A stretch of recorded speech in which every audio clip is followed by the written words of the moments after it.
The College World Series continues in Omaha as the LSU Tigers are on the road to defending last year's national title. Stanford offers the challenge.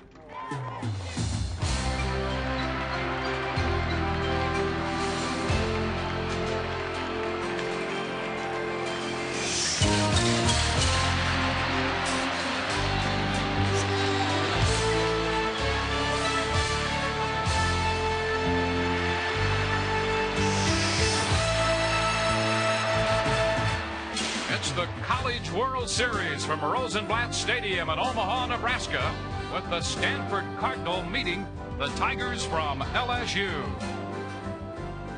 The field has been cut in half down to 4 teams. LSU in with wins over Rice and Stanford. Stanford with 2 wins over Auburn and a lone loss to LSU. Tomorrow in the other bracket, it will be Miami against Alabama.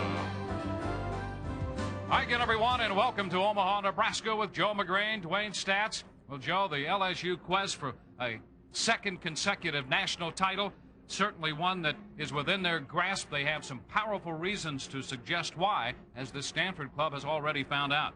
LSU has a whole lot of pop and some of the best power 1-2 combination in baseball, with Brandon Larson hitting 2 home runs and both of them being off Kyle Peterson, as well as Eddie Furness, who hit one from the left side going the other way. They hit 5 home runs against Stanford. Well, the Stanford ball club, one that certainly can score some runs, but the Cardinal hopes are really pinned on good defense and strong pitching. And on a staff that features Kyle Peterson, we've already seen Jeff Austin step up and pitch very well twice, and we'll see another strong arm in this game tonight in Chad Hutchinson. Chad Hutchinson is going to get the call, Dwayne. Mark West didn't know whether he was going to go with Kyle Peterson or Chad Hutchinson, but as you can see, he did very well against Auburn and has been their best pitcher next to Jeff Austin so far. He's a big competitor, and he is a Stanford Cardinal football quarterback, and they need great leadership from him today. So tonight, here in Omaha, it will be the Stanford Cardinal against the LSU Tigers. Stanford's motivation to avoid a ticket home. LSU eyes another championship game.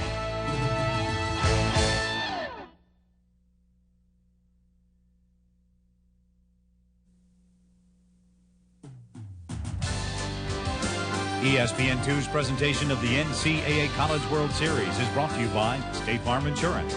Like a good neighbor, State Farm is there. Welcome back to Omaha, Nebraska. The Stanford Cardinal ready to go after the LSU Tigers tonight at Rosenblatt Stadium. Mark Marquis changed his lineup for the contest against Auburn, and a slight little change in this one as Garrett, the center fielder, goes up a spot, and John Schaefer, the catcher, moves into the 7th spot. All those other changes worked out very well for him in that 11-4 win over Auburn. That they did, and they moved Luke Quacha into the cleanup spot. He is their go-to guy, their leader, as Mark Marquis says, coming off a big 2-run home run in his last game. And Doug Thompson is on the mound for the Tigers from LSU, making his 19th appearance in a starting role, his 24th appearance overall, with a record of 11-3. He is a strikeout pitcher. And he's going to be a guy who's got a good curveball. He throws about 87 miles an hour on the Jugs gun, spots the ball nicely with big hooks, and he is going to be at his best when his curve is right. Third member of our crew is Larry Conley. It wouldn't be right if we didn't check in with him before this thing gets underway. Larry, what's up? Thanks, Dwayne. I appreciate that. You know, I spoke to Skip Bertman just before the game, and I asked him about playing the Stanford team for a second time here in Omaha. He says, this is the one team that I thought would fight through that loser's bracket. He said they got a couple of real strong bullets. One, they've got strong arms, and secondly, they got a solid defense. And he said, finally, they've got a pitcher who's already won a game in the College World Series. I think that bodes well for Stanford, but this is a tough LSU lineup. Well, a win by LSU would propel them into the championship game. Stanford trying to stay alive with a win and force another game with LSU. That will be coming up on Friday afternoon. Skip Bertman, 3 national championships. And Mark Marquis has his club back here. Marquis with 853 wins, including back-to-back national championships in 87 and 88. Joe Kilberg leads off, and the first pitch from Doug Thompson is in there for a strike. One thing we're going to be watching about Thompson is he usually has one inning when he struggles and then comes back. Ground ball to first. Furness with the pickup, and he'll make the play unassisted for the first out of this one tonight. The defensive setup for LSU. Behind Doug Thompson, we've already seen Furness in action at first base. Brandon Larson, the shortstop, has been Mr. Everything for the Tigers this year. He was a little concerned following Jason Williams in at that shortstop spot, but in fact has played very well, has made fewer errors, and Skip Bertman says he's the best defensive shortstop he's had. Here's Edmund Muth. And the pitch is upstairs, ball one. Muth hitting .379.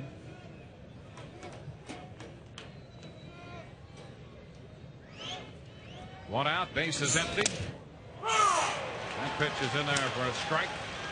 Muth has been in that second spot in the Stanford order. Turned out to be a pleasant surprise as a freshman out of Long Beach, California. Bounces this one to second. Barbier up with this one and the flip to first in time. Kilberg and Muth. 2 up, 2 down.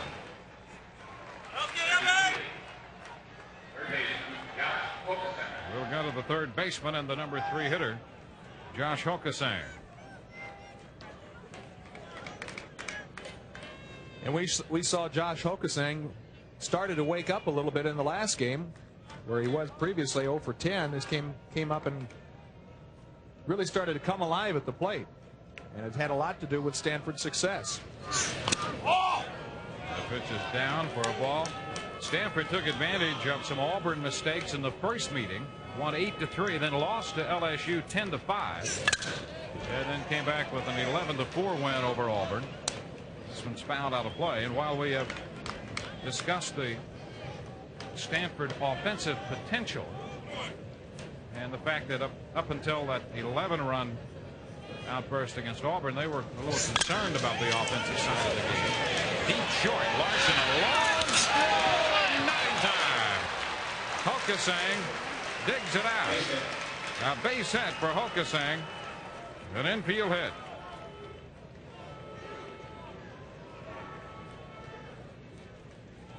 Thompson is going to be pitching very aggressively with the curveball, and Hokasang's been overmatched at times inside with a fastball. He's a pretty good swinger on a ball deep into the hole.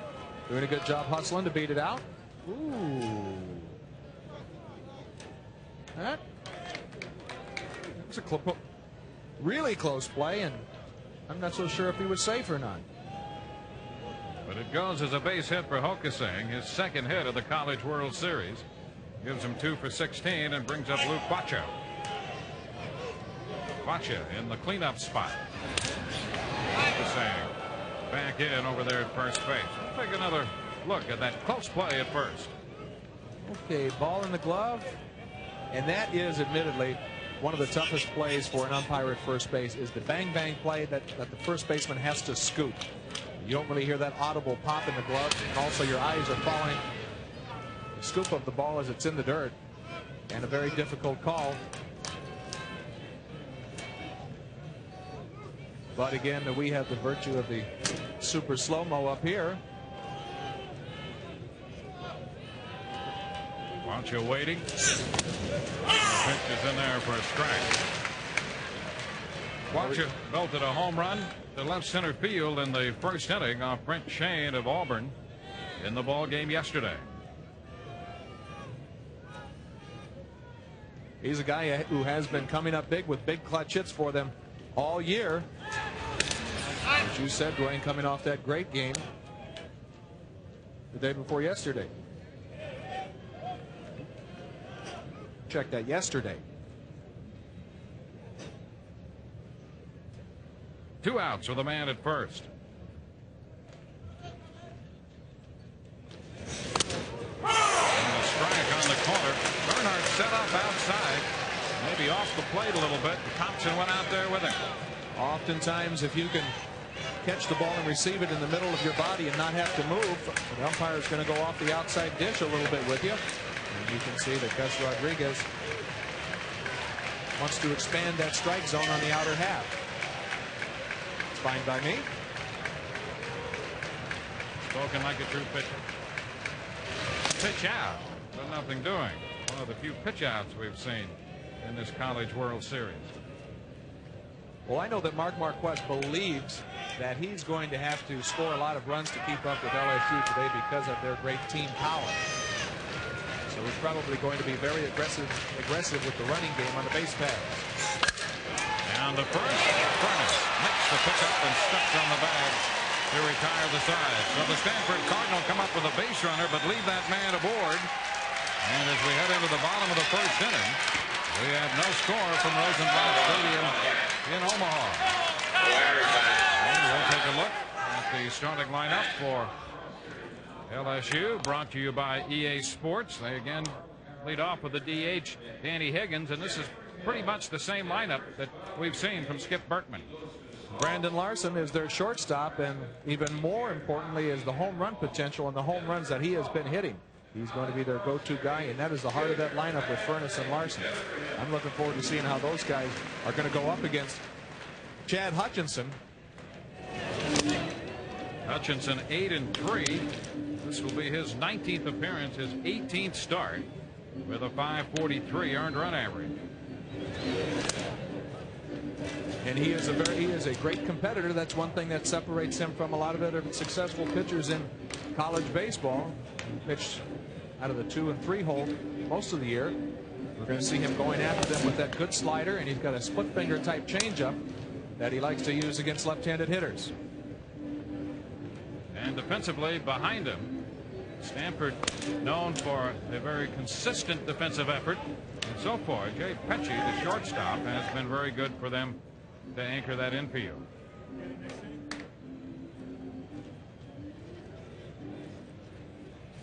There's a look at Pecci. Not only has picked up a few hits, but has played well at shortstop. We're focusing on Pecci, and we've done it a lot so far in this College World Series. Stanford, one thing you can count on them is great team defense, and obviously they have pitched very well, even though they have one loss. It's going to be just a contrast of two different teams, where LSU likes to play the big-time long ball. Stanford's going to try to out-fundamental you with pitching and defense. Here's Danny Higgins to start it for LSU. First pitch is down, ball 1. Higgins over the 300 mark.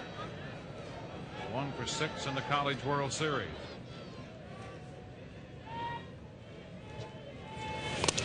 Right on the corner. The count goes to 1-1.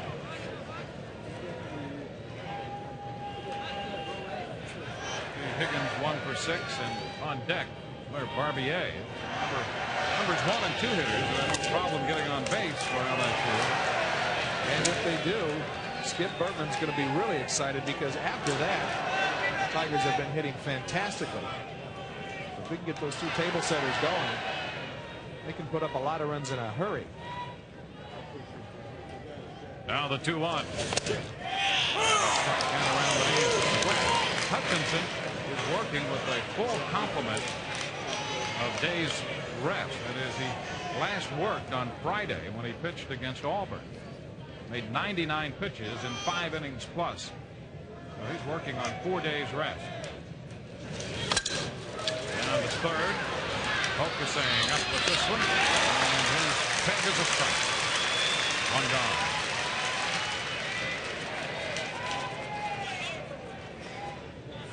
That will bring along Blair Barbier. Another beautiful evening here in Omaha. The temperature is 78 degrees. Just a slight little breeze, 5 to 7 miles per hour, blowing out toward left field at the moment. Pitch to Barbier. It's a ball. Barbier, again, like most of these LSU Tigers, with great numbers. Higgins and Barbier are really going to have to turn it on if LSU hopes to score a lot of runs. And ball 2, 2-0. While Hutchinson is working with 4 days rest, he did throw seriously in the bullpen, warming up twice in yesterday's game against Auburn. So you have to factor that into the equation as well. Hey, he's a young guy. He's got the rest of the summer to rest his arm.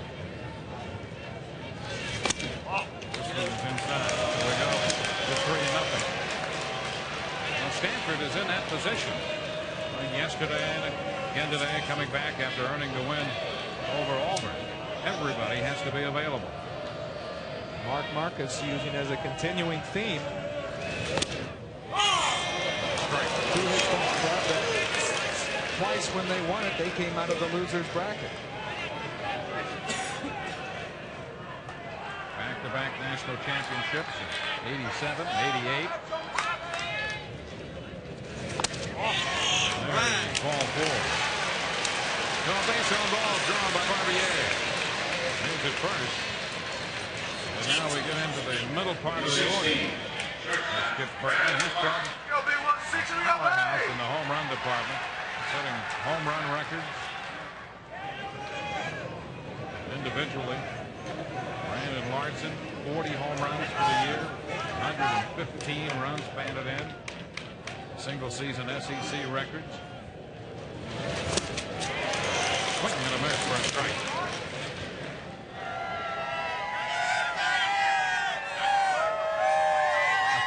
Dealer of quality homers.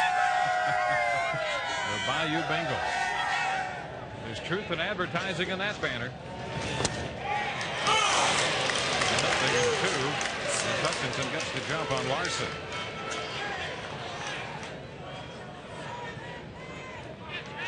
And Larson, who is a dead pull hitter, you see it's kind of a little shift that they have going with the hold at the right side of second base being huge. And a call. Larson out on 3 pitches.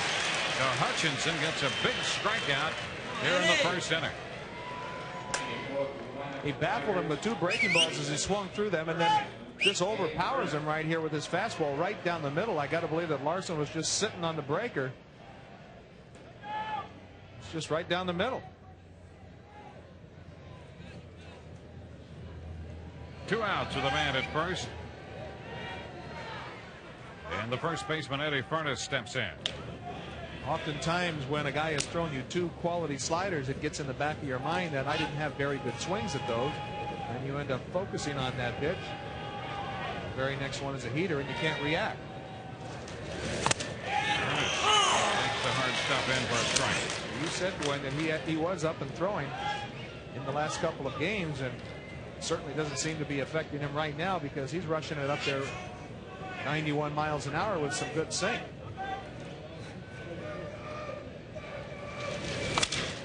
Tap down the first base side foul through the coaching box, and the count is 0-2.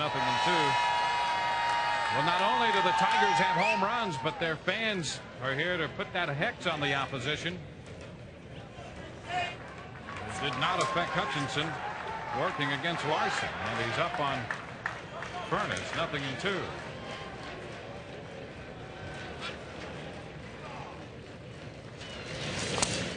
Down and in, and a nice pickup by the catcher, John Schaefer. A ball, 2 strikes to count.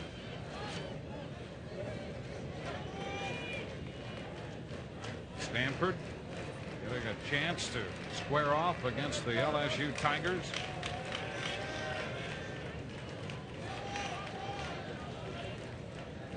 A ball, 2 strikes. Furnace down on the count. Runner's gone. The pitch bounces in. He pitched a good pitch. No play as Barbier arrives safely at second base. It's only his 4th of the year. He doesn't run much. He's 4 out of 4, though. But the great thing about Barbier picking this pitch is he picks a breaking ball to run on. And those are usually the ones where you can get the best jumps, and it gives you the most time, especially when it's in the dirt. LSU certainly not known for their team speed. Now the 2-2, and Hutchinson strikes out Furnace. So he gets Larson looking, and Furnace swinging. A walk and a man left. We're through 1. No score in Omaha. Great job, Chad!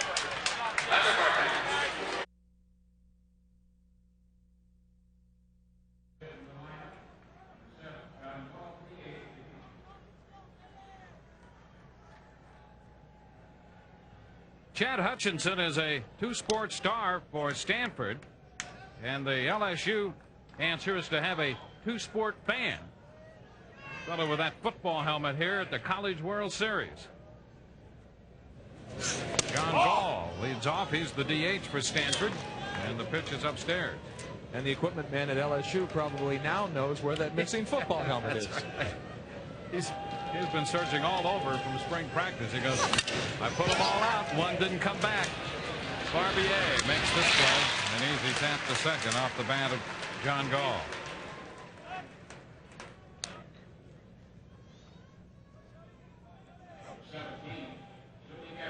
A little energy here to swing that bat. A lot of great concessions here in Omaha, Dwayne. We've both taken advantage of that. I prefer the artichoke hearts in a Roquefort demi-glaze. That's where you were. First pitch to Garrett. Skied into right. Bernhardt will have to go back. That's all. They really skied out there. Giving Bernhardt a lot of time, and he makes the grab. Garrett has been moved up in the order. He belted a home run in the ball game yesterday in the 7th inning, and that earns him a spot up to 6th. Jumps on the first pitch and flies to right. So Mark Marquis is showing a lot of flexibility in his lineup, juggling guys, moving them around, who's hot, who's not. Certainly worked when they inserted Luke Quacha into the 4-hole in the last game they played. There's John Schaefer. Schaefer now hitting out of the 7th spot. 20 home runs for Schaefer. 76 runs batted in. He's been a big power man. And the pitch is in there for a strike, but in the College World Series, just 1 out of 10. Right now, I think it is very difficult if you're a hitter right now because of the shadows that are just in front of home plate. Foul ball out of play.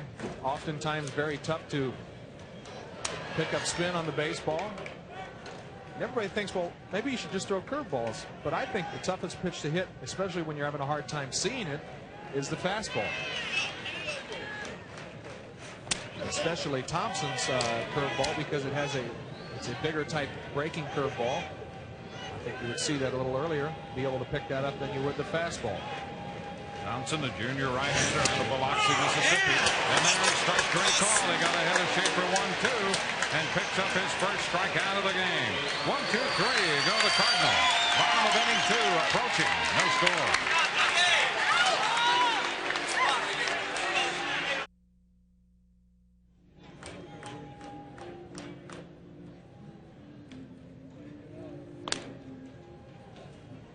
No scores. We go into the bottom of the 2nd inning from Omaha, Nebraska. Stanford and LSU battling it out here at Rosenblatt Stadium. We said it was a tough sun field, but John Schaefer takes a, ooh, I'd like to have that pitch.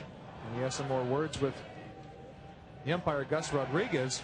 When a catcher has to turn the glove over like that, that is rarely called a strike because it indicates that it's down, but he better be careful because he is the guy who is catching right next to him.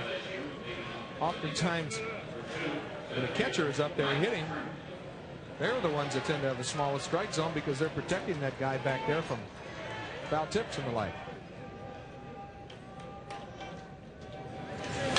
Mike Turner leads it off and strikes one deep. Gilbert goes back. Turner jumped on the first pitch. He's been red hot for LSU. He carried a hitting streak into this College World Series and extends it to 18 with his 21st home run of the year.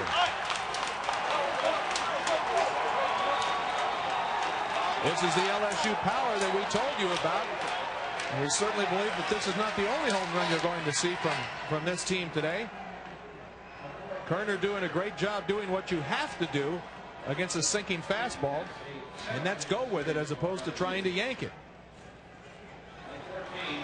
Gilbert trying to climb the wall. A futile attempt. As Kerner hit it out the opposite way. Now the pitch to Trey McClure is too high, ball 1. And I don't want to cheapen the home run of Kerner because it was well hit. And I'm just wondering if we're going to see a lot of these today because the flags are blowing out, and we know what this ballpark can play like when that is the case. It's too low, 2 balls, no strikes to count. The first 4 games of this College World Series, we actually had a power deficit. But the last 6 games, the heat has been turned up in the power department. 2-0. A strike on the inside part of the plate. That's 185 home runs for LSU this year.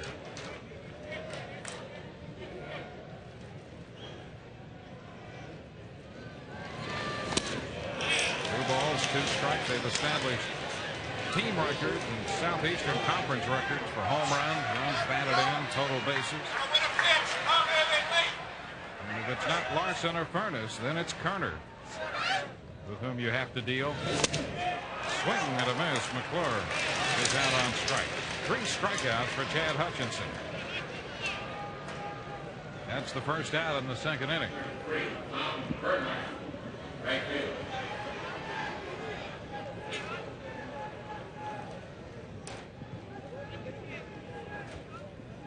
That's the slider that Hutchinson has to have in play if he's going to be successful, coupled with that good sinking fastball. Tom Bernhardt in the first pitch. That will give him a chance to widen the plate with that slider on the outside part of the plate and running that sinker down and into the hands of his power hitting LSU lineup. Bernhardt takes that one a little close. 2-0. Bernhardt had a pretty good postseason run. He's hitting overall .311 for the year. But when you factor in not only what he's done here at the College World Series, 4 for 7, but look back into the regional, he's at over 400. And 4 of the 16 home runs have come in postseason play. He's hit by a pitch, a 2-0 pitch. Bernhardt will take his base. That's the 16th hitter Hutchinson has clocked this year. I believe that leads his Stanford team and also leads the Pac-10. And now a lot of that, the reason I think he hit him there was set up by the pitch that he threw before, where his arm kind of got away from him and it came up high and tight. And he just didn't make the adjustment from the previous pitch. And we're now 1 hit batsman away from a College World Series record. That's 17 batters to be hit by a pitch in this College World Series. Wes Davis, and the pitch is in there for a strike. One of the reasons I do think that he is wild on the inside part of the plate like that is his front side kind of opens up a little bit and he runs away from his backside, and as a result it gets your arm dragging. Davis sends one back into right field. Muth backs up, still a few steps from the track, and he'll make the catch for the out. So Wes Davis, who has some power, goes out to the opposite side for the second out. Bernhardt back to first. You cannot let yourself have any lapses in concentration in the bottom half of this LSU order. We told you about Brandon Larson and Eddie Furness. Mike Kerner has already hit a home run in today's ball game. You have to be very careful because these guys can burn you. Here's the LSU catcher, Clint Earnhardt. And he looks at a strike.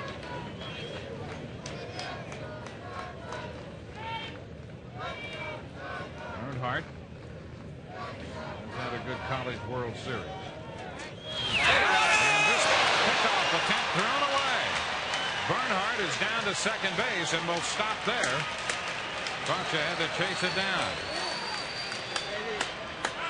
And those are the kinds of mistakes Stanford hoping to avoid, because now it puts a man in scoring position.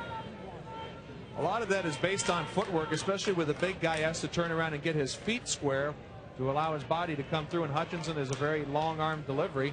And if your body's not in position to make that throw, it's going to ride high, and it's really not all that dissimilar from the 2 pitches he threw high and tight to Bernhardt. Well, Hutchinson charged with the error, the 4th error of the College World Series, charged to Stanford. The Cardinal committing 3 errors in their first 3 games. He still hasn't made that adjustment. You can see that ball still getting away from him on the inner half of the plate as he's not pulling that slider down and away on the right-hander where it reacts the best.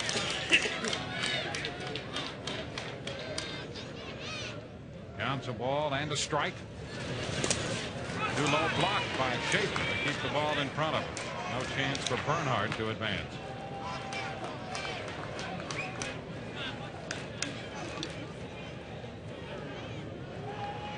Oftentimes, especially for big guys, when you're pitching in a stretch in an effort to be quick and quicker to the plate, you end up speeding up your lower body, and you end up getting into a position of kind of overstriding, and that's why pitches come up and in. Ground ball. Bernhardt is on his way to the plate as Clint Earnhardt singles home the run, and the LSU Tigers take advantage of the break. 20th run batted into the year for the catcher Clint Earnhardt. Takes a fastball right down the middle of the plate, and Petchy making a great effort as he's a very good defensive player. But again, I think you have to look back to the two mistakes made with the hit batsman and also the throwing error.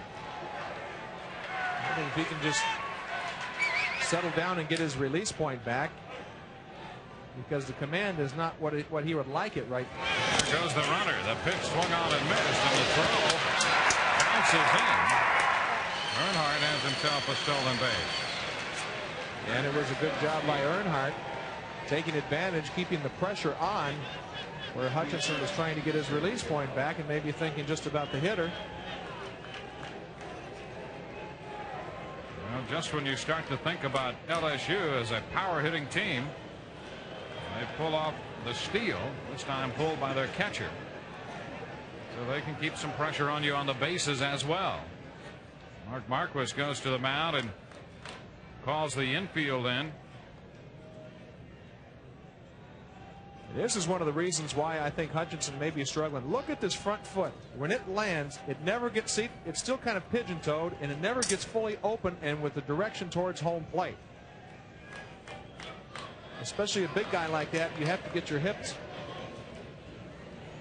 in line with home plate, and a lot of that stems from where that front foot lands. It's landing very closed. The one strike pitch. See, it lands closed and then he kind of spins out of it. I think that may have something to do with him throwing the ball up and away to left-handers and in on right-handers. LSU with another man at second base, 2 outs.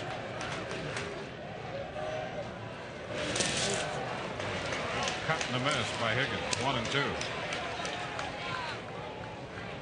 Then we're going to get a chance to see where he lands. You see, he lands when he's kind of closed. And oftentimes you want to get that opening as he spins out of that.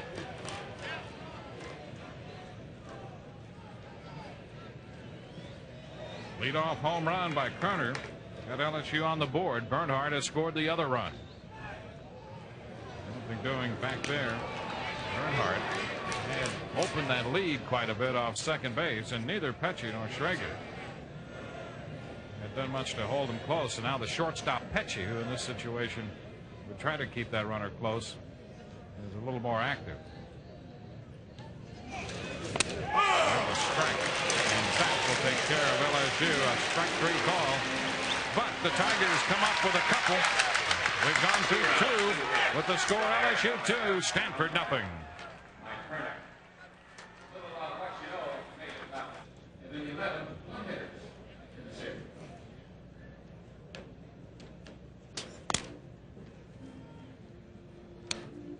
LSU out in front of Stanford 2-0, and that will make Larry Connolly's guest quite happy. Larry? Yeah, Dwayne, I think he would. This is Joe Dean, the athletic director at LSU, and he was just telling me he hopes Skip Bertman stays longer than he stays. And obviously, replace him. Larry, I do not want to replace him. I hope he stays forever if he wants to. He's that good. Joe, obviously you've got this program going so well down there, and the Western Division of the Southeastern Conference was so strong this year. How do you feel about it? Well, we think our conference, I'm a little prejudiced that we think the conference in every sport, men and women, is one of the best in America. And I think our teams have proven that with the championships we won. But the western side of the baseball was tremendous. 4 teams made it here to the College World Series. I can tell you one thing, folks. This man used to call a mean basketball game. And he's doing a pretty good job presiding over the entire athletic program and his baseball program in particular. Skip Bertman in charge, and Joe Dean would like to leave it that way. I grew up in Kentucky listening to Joe Dean broadcast Kentucky basketball games. Famous for his string music in Birmingham, Alabama. A lot of that in Kentucky. Exactly right. Cody Schrager has gone out to short left. A pop-up handle by the shortstop Larson. Jay Petchy, the shortstop, up there with a count of a ball and a strike. 1 out, bases empty. 3rd inning. LSU leading Stanford 2-0. That's foul outside the third base bag.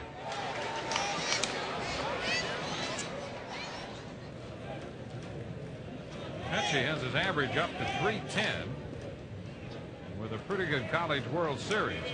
6 out of 12 and 4 runs scored.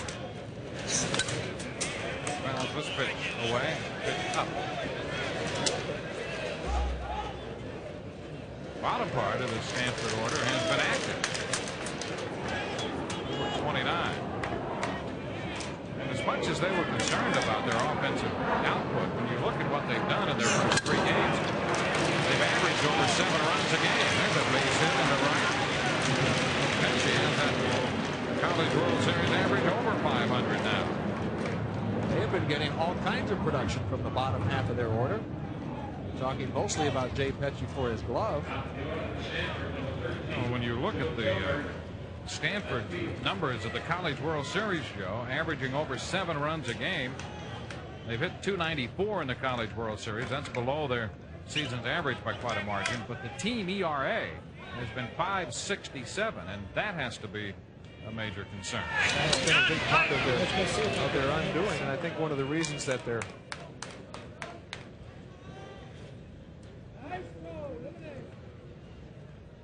Petchy, the runner. Kilberg at the plate. And the pitch from Thompson is a strike. Joe Kilberg, the left fielder, grounded to first his first time around to open this game.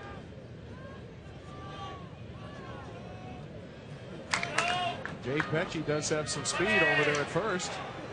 It'll be interesting to see if Mark Marquez tries to run himself back into this game. Back at first. Petchy back in for a second time, and they've been close. Well, it's not like they're getting blown out here. They're only 2 runs down. LSU certainly has an explosive lineup.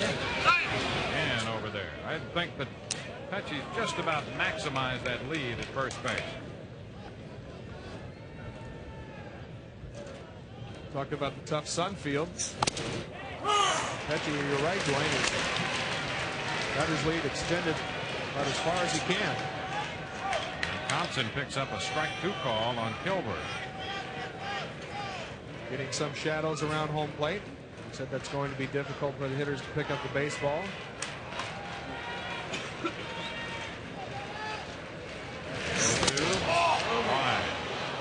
With a 2-strike count, Earnhardt set up outside, and Thompson tried to put it right there. These umpires have not been afraid to aggressively call that outside corner.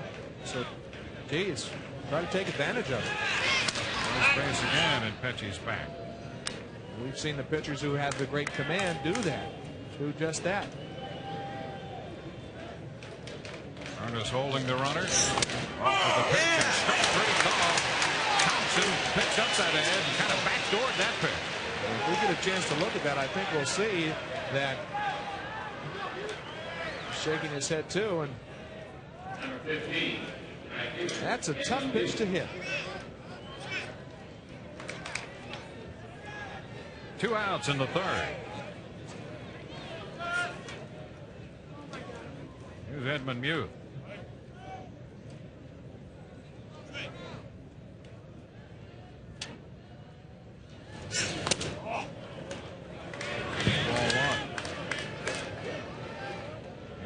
Out his first time. He has some power out of that second spot. He's hit 9 home runs. Facing Doug Thompson, the junior right-hander. And there's a strike. Wayne, I am surprised that Mark Marquez hasn't started the runner Jay Petchy, normally known for his very spunky and aggressive type offensive play. There's a ground ball up to the right side. Petchy's on his way to third.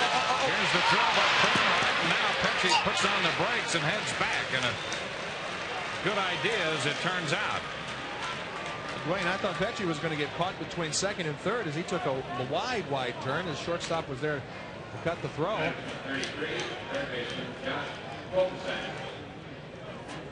Taking a wide and aggressive turn, but doing a good job of getting back, knowing that they have a chance, scoring opportunity here, and they certainly don't want the inning ended with a base running miscue. So first and second, that's 3 hits off Thompson. And here's Hokasang. This one floats outside, ball 1. Hokasang had an infield hit his first time. Only his second hit at the College World Series, giving him 2 for 16 now. He finally got on track yesterday a little bit.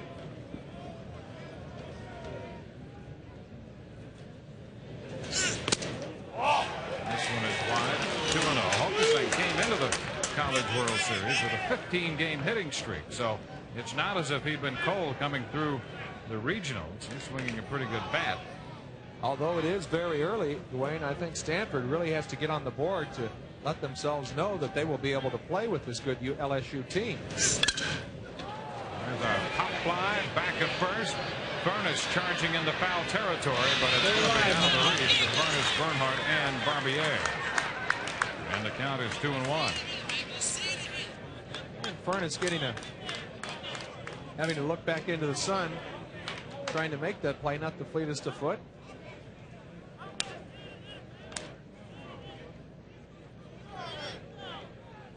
Now the runners return, first and second, 2 outs. Petchy single to right with 1 out. But after Kilberg was called out on strikes, Edmund Muth came up with a base hit to right. 2-1 to Hokasang. Shot down the right side again, and that's going to be foul. And we've seen Hokasang throughout this series be just a little late. Dwayne, with us not having the advantage of being able to watch them during the regular season, you wonder if it is a trend or is that the way that they really hit. But he really hasn't had his barrel out in front of the plate trying to meet the baseball, even on breaking pitches as well. It's 2-2 now. And another foul ball down the right side. That's going to carry into the seats. See, he's just not really getting the head out. I would think with that aluminum bat being somewhere around 28 ounces, that would be a little easier to do. You see when it just drags here, and sometimes when you get into mechanical miscues where you have maybe getting yourself tied up a little bit, but he needs to get the head out. Jammed here and pops it up. Foul ball for Trey McCormick, the third baseman. And that takes care of that. No runs, a couple hits, 2 left. Brandon Larson will hit second in the bottom of the third. 2-0 LSU.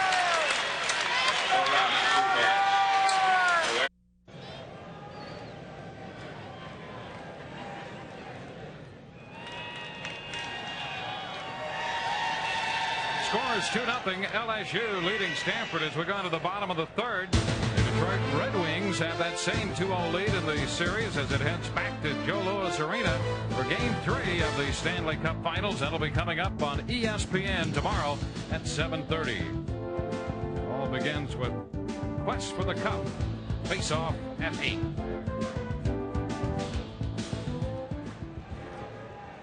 Where Barbier will lead off the bottom of the third for the LSU Tigers. The pitch is a ball. And let's watch and see if Hutchinson has made those mechanical adjustments. Oftentimes I say it's much easier to throw rhythmically out of the windup than it is the stretch.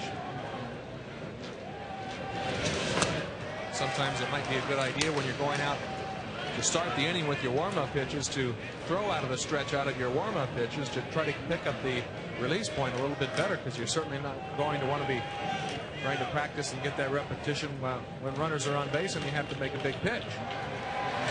2-0 pitch is close again, and it's a 3-0 count. And there he is. The ball is riding to the inside and getting away from him. Needs to get his fingers on top of the ball as opposed to more so to the side. LSU with both runs coming in the second. Barbier leading off the third. And Hutchinson throws a strike. It's 3-1. A much better job adjusting right there. Good down angle delivery. Got on top of the ball. You just see the ball coming out of his hand with a lot better direction. There's ball 4. Second walk given up by Hutchinson, and that will bring along Brandon Larson, the power-hitting shortstop. Hutchinson took care of him the first time around. And the first time he sequenced him with 2 breaking balls. And Larson certainly had it in his mind that he was going to throw another one through that great swing back fastball, starting off the outside corner and darting in on the corner for a called third. Now Larson steps in, batting with a man at first and nobody out in the bottom of the 3rd inning. Again, he seems to be baffling him with the breaking ball. That's 3 strikes he's gotten out of the last 4 pitches on that curveball. And it's interesting to see that Larson, a great power hitter, wanting to hit that pitch on the first pitch of the count. That also tells me that he's having a hard time seeing the ball with some of the shadows and picking up rotation. The 0-1. He takes this one for a strike, so that's 5 pitches and 5 strikes Hutchinson has thrown to Larson. Throwing a good breaking ball with the tight rotation coming into the shadows. He's got him 0-2 now. Now he struck him out the last time with a fastball. Let's see if he comes with another breaking ball. I think it'd be a good pitch. He steps back, Barbier the runner. Because now he's thinking, well, he struck me out with a fastball last time. Certainly it's a 91-mile-an-hour fastball, so I can't cheat and just look for the breaking ball. I have to react off of the fastball. It'll be interesting to see what he throws him here. Looks like they're coming inside. And he hit it. So Larson hit by a pitch on an 0-2 delivery. Bernhardt was hit by a pitch in the 2nd inning, and LSU turned that into a run. If I was pitching, that would be the last thing that I would want to do in this situation when I am struggling with my release point, is to come inside, especially when it's 0-2 against their best hitter. When you're struggling with your release point, you have to be very perfect and very accurate on the inside part of the plate. And that's why I don't think that was a good situation to try that, especially after he embarrassed him on breaking balls in these 2 at-bats. 2 men on with nobody out in the 3rd. Here's Eddie Furnace. And he takes the pitch too high, ball 1. Bullpen starts to stir up the right field line for Stanford. Quacha comes in from first to have a little conversation while Tony Kogan begins to throw in the bullpen.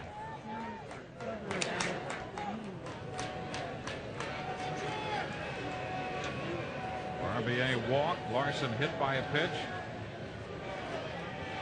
A ball, no strikes to count to Furnace. Blocked by Schaefer. Chad Hutchinson and the Stanford Cardinal are on very tenuous ground right now with nobody out. The absolute meat of LSU's lineup up, and him having trouble with his release point. There is activity in the Stanford bullpen, and it makes you wonder how long, since there is no tomorrow in this tournament for Stanford, and he will stick with Chad Hutchinson.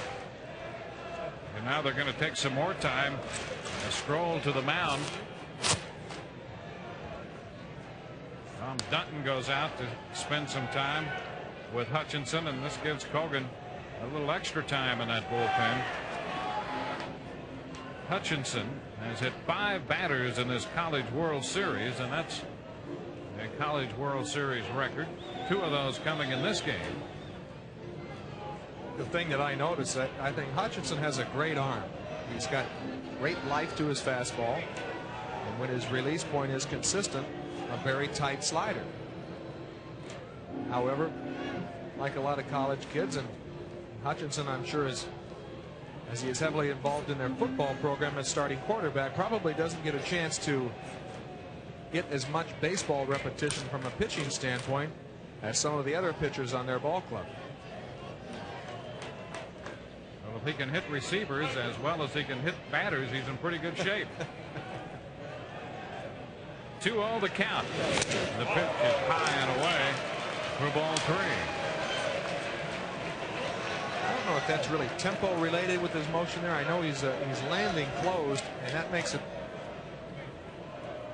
doubly difficult. Sometimes you have to make adjustments on a pitch-to-pitch basis, whether maybe he knows that, well, I'm just wild on the inside part of the plate. Maybe I should move over on the rubber a little bit, give myself a better chance. Picks up the corner to make it 3-1 to Furness. It's Furness who has that power bat up there, and on deck is Mike Kerner, who hit the home run in the second. And Furness did hit his home run to the opposite field. He has great opposite field power. Here's the 3-1, and he walked in. So the bases are going to be loaded for Mike Kerner. Kerner got the LSU Tigers on the board when he belted the first pitch in the bottom of the second inning out to left field for his 21st home run of the year. And his whole jam is all the virtue of free passes, 2 walks, and a hit batsman. Facing a guy who just hit a home run in his last at bat. And as you can see, he's been very hot. Blocked by Schaefer, and Hutchinson is really struggling now.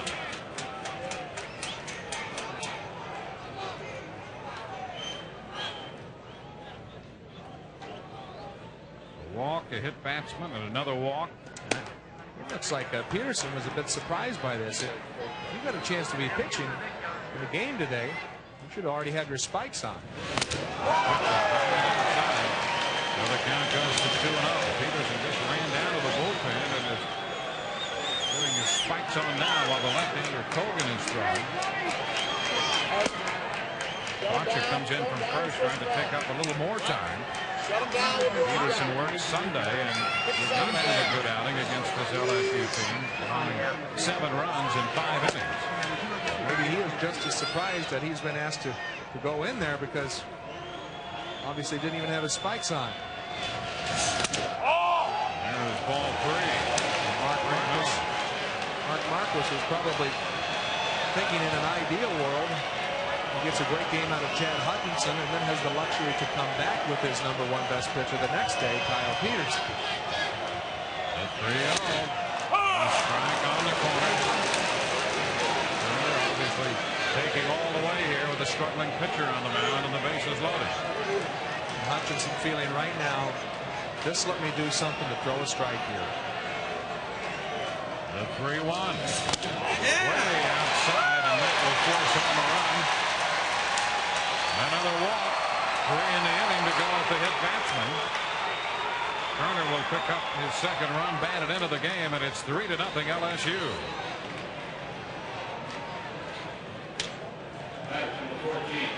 Still nobody out in the inning. And only now is Peterson well shod and ready to start to try to get loose down in that bullpen. Low into the dirt to Trey McClure. And another nice stop by John Schaefer. And that's not a bad idea by Hutchinson and Schaefer, trying to throw a breaking ball, but Mark Marquis has certainly seen enough of this as there's still nobody out. And Dwayne and I have told you how potent this LSU lineup is, not only with power but its ability to sustain rallies and score runs. So 2 innings plus for Hutchinson. He departs with LSU leading Stanford 3-0.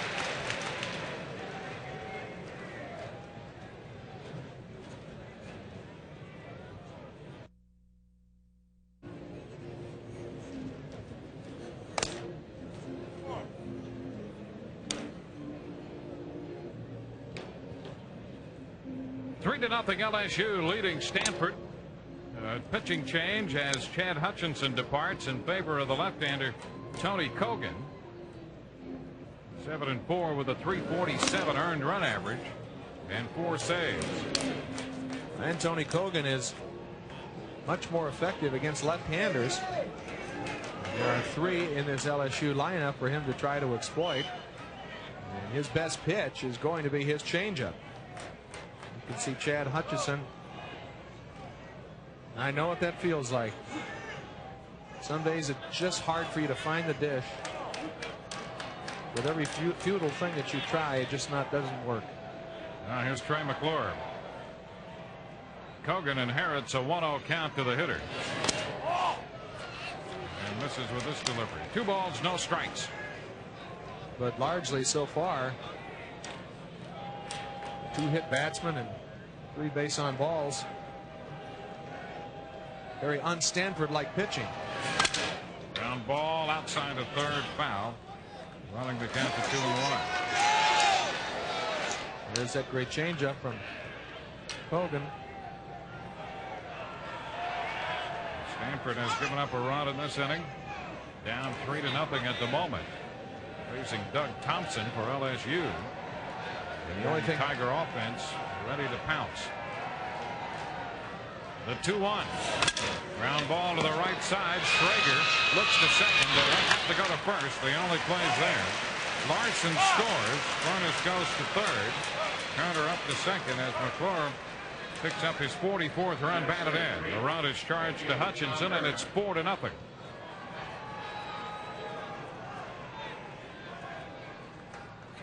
And that is out number 1.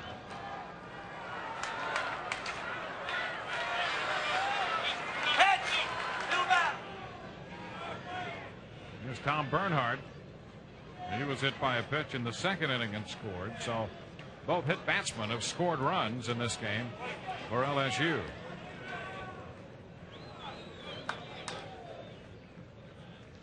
The pitch is skied back into center field. Garrett will have room. The tag by Furness over at third. He will score. Going to third is Turner.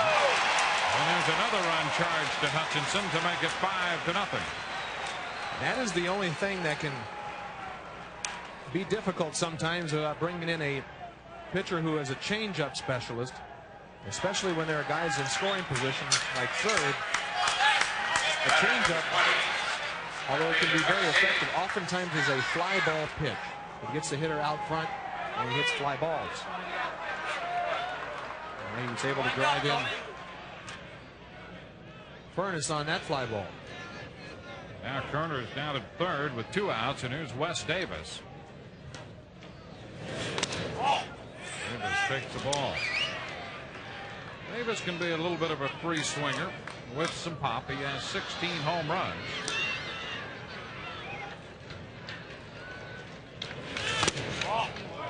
Pitch is upstairs.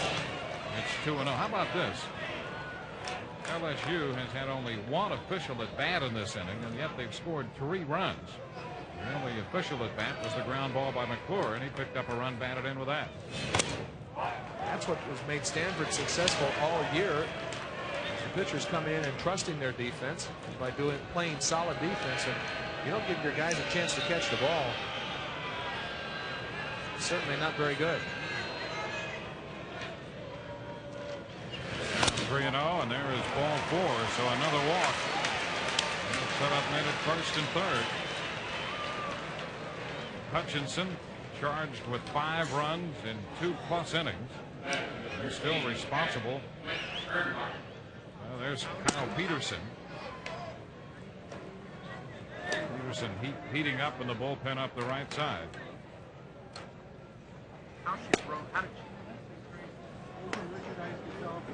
3 runs have scored. Turner is at third, and Wes Davis is the runner at first. I was about to say Hutchinson's still responsible for Turner and his potential run at third. Clint Earnhardt. Earnhardt's single homer run. Now they pull the attempted double steal, and they'll pull it off. A steal home. Turner swipes home, and down to second goes Wes Davis. It's 6-0 LSU. That is what is called the old box steal play. Oftentimes the runner at first base will get a further lead than normal to get the left-hander to throw over there. And it's best taken advantage of on a lefter with a left-hander with a high leg kick. When you know he's going to first, you just break, and there's never any doubt. And there was no way that they were going to get Kerner there. And now a fly ball into center field. Earnhardt is out number 3 as Garrett settles under it. But the LSU Tigers score 4 times without the benefit of a single hit. We've gone through 3, and it's 6-0 LSU.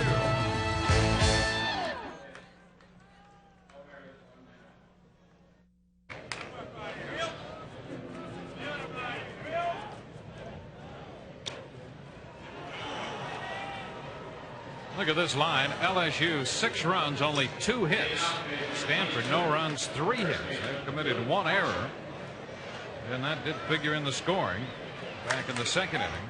But LSU scored 4 times in the third without a hit. 6 runs in 2+ innings charged to Chad Hutchinson. Here's Luke Quacha to open the 4th. He fouls this one back, strike 1. You know, the story is if Stanford drops this game, that earns them a ticket home. The LSU victory would push them into the championship game. A Stanford win would prolong the competition here. These 2 teams would have to play again Friday afternoon. Strike 2 to Quacha. And I don't think Stanford should be focused on the deficit that they have against LSU, but just trying to get a couple runs on the board, just to get on the board, just to get a little bit of confidence and get something going.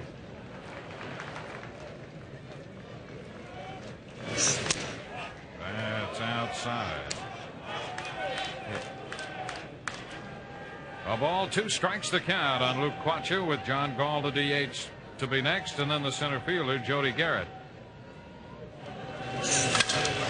Foul ball outside the bag up the first base side. And with this lead that Thompson has been given, it gives him a little more flexibility to pitch a little bit more with his fastball, although he is a curveball specialist.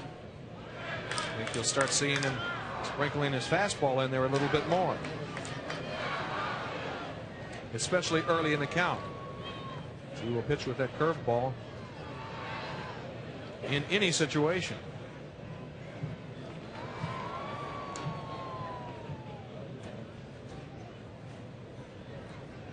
A little delay in play, something down the right side, down in the bullpen area. I'm not sure what that's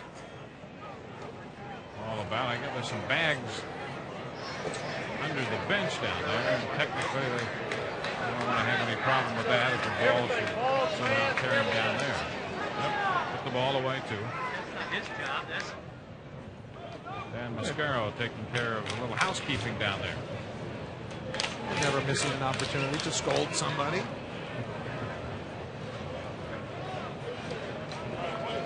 Meanwhile, the count's a ball, 2 strikes to the first baseman, Luke Quacha.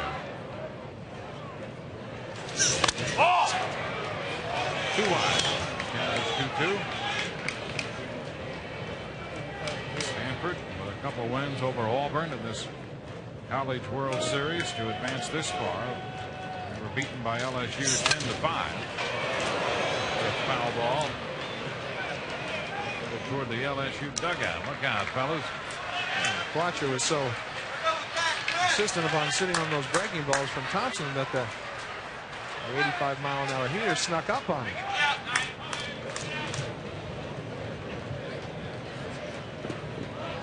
He's back in there with a count of 2-2. Started to go after the pitch up, and yes, he did. Garment on that call down at third, and that's the 3rd strikeout for Doug Thompson. More College World Series action on ESPN tomorrow at 3:30 Eastern when Miami takes on Alabama. With a win, Miami would advance to the championship game. Top-ranked Alabama upset Monday against the Canes. College World Series continues tomorrow, 3:30 Eastern. Of course, everyone's been wondering, will we have that rematch, Miami and LSU? John Gall, the DH, fouls it out of play for a strike. LSU with a 5-4 win over Rice and then a 10-5 victory over Stanford. They've been in good shape, getting into and staying in the winners bracket. Their pitching staff, plenty of rest. 1 ball, 1 strike. I think if you would have told Mark Marquis at this point in the game that he would have 3 hits and LSU would have 2, we would have never thought that he would have a 6-run deficit. 1 ball, 2 strikes. just as Thompson was set to deliver the pitch. Kyle Peterson and Mark Marquis said in a press conference yesterday that they've been coming back from deficits all year. 1-2 by Gall, driven into right center field, and that's going to be in there for extra bases. Gall on his way to second, and he will stop with a double. Well, Stanford putting a man at second with 1 out in the 4th inning, and it is a long way to go. A couple more of those, and those guys will get a little bit more confidence, doing a good job staying on the ball. And actually with a pitcher who throws a lot of curveballs, it actually makes you stay on the fastball a little bit better, because you can't open up and leave early or cheat on a guy who's throwing a lot of curveballs. Here's Jody Garrett. Garrett flied out to right his first time up. Takes the pitch in around the knees. Whoa, for a strike. In and around the knees.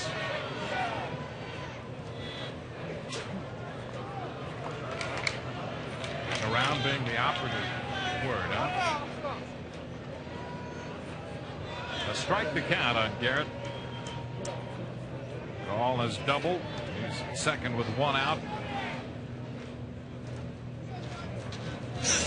And a shot to the opposite field. It's going to stay up for Wes Davis, who makes the catch on the line drive. Garrett tried the opposite side and lines to left. The most important thing about an outfielder is his ability to get a great jump. And he certainly didn't. Was able to make that play with relative ease. Schaefer was called out on strikes last time on a dubious pitch. You see that Gus Rodriguez is calling the low strike, and I'm sure he's wondering when he's catching, hey, we want that pitch too. So here's Schaefer with a man at second and 2 outs. First pitch is in there for a strike, and if Stanford is to get on the board with this opportunity, it's going to have to take a 2-out hit. Ball with a double, his 18th of the year, takes his lead. Schaefer sends it into right field. Bernhardt back and already under it. Makes the catch to retire the side. No runs with a hit and a man left. We're headed into the bottom of the 4th with LSU leading 6-0.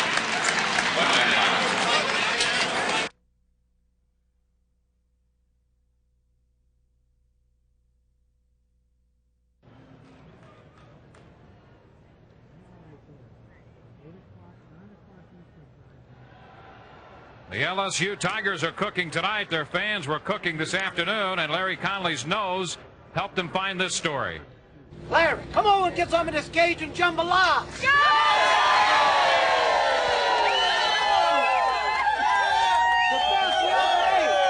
Hey, Joe, this looks great. It is great.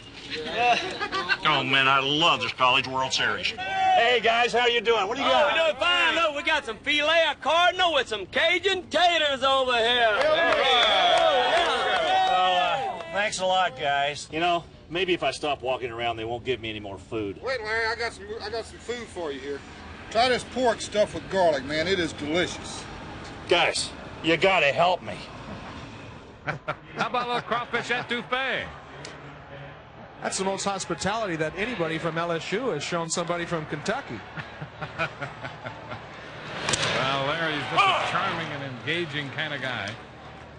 And he put on about 10 pounds this afternoon, strolling toward that LSU feast.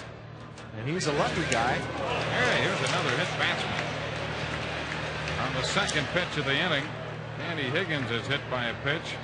He's the 3rd LSU Tiger flung tonight. 19 hitters have been hit by pitches in this College World Series. It was the last inning. What an inning. 4 runs, a couple stolen bases for good measure. 4 walks, 1 hit batsman, and no hits. What a recipe for disaster for Stanford. Blair Barbier. Outside, ball 1.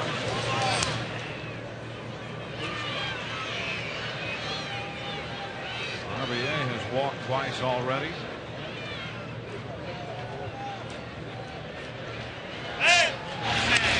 First, they're back in.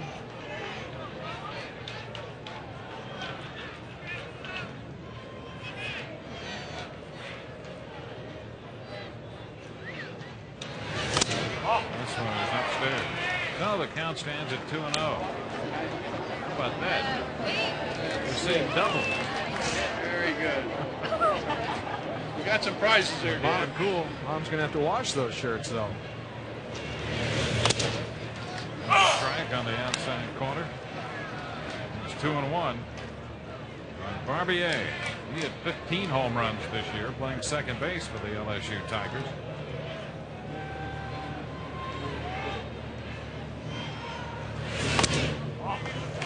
We've seen a lot of hit batsmen here in Omaha, and obviously here in this game today. And I don't know about it from the perspective of Kogan, but I know it's certainly from the right-hander, Hutchinson.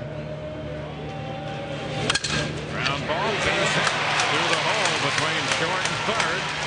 That's only the third hit. Higgins advances to second as Barbier reaches for the third time.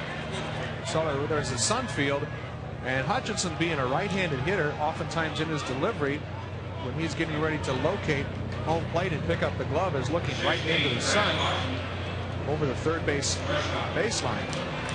I don't know if that would be one of the reasons why we've had a lot of hit batsmen. And target is Brandon Larson. The pitch is low, ball one. Larson hit one out of here just about at that spot the other day. And the way he has been hitting, if I were those guys, I might want to get that other guy with the LSU helmet. At least get a glove. Lines it into center, going to fall for a base hit. Higgins will stop at third base, and the bases are loaded. So Stanford in trouble again. This time a hit batsman and two singles back to back.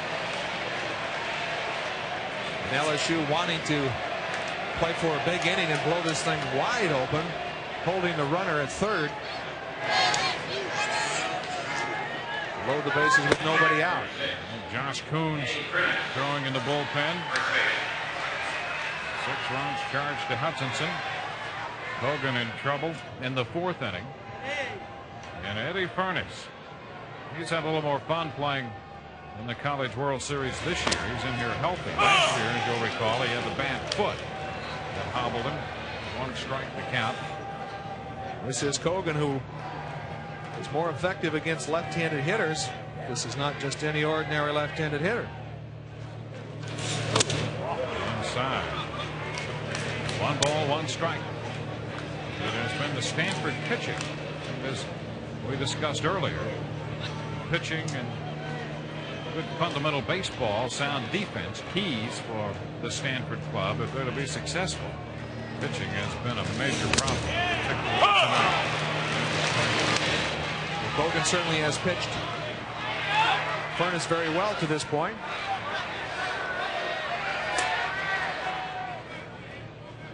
Hutchinson lasted 2 innings plus, 56 pitches. Now Kogan sweeps low and away to Furness. Here's a situation 2-2. Definitely want the double play ball or a strikeout. Definitely throw your best pitch and make it happen here, because you certainly don't want to go to 3-2 with the bases loaded. A 2-2 fouled again.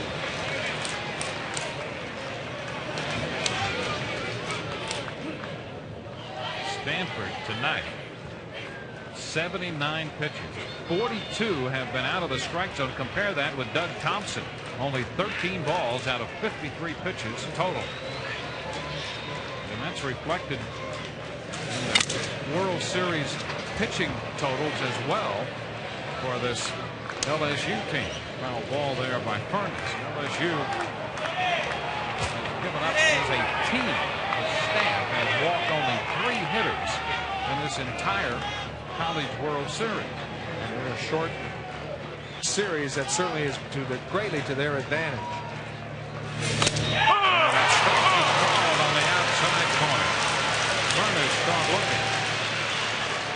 Well, that's the first down. Well, you contrast the 3 walks given up by LSU total, and Stanford pitchers who walked 3 in the span of 4 hitters in the 3rd inning, and the other guy they didn't walk, they hit.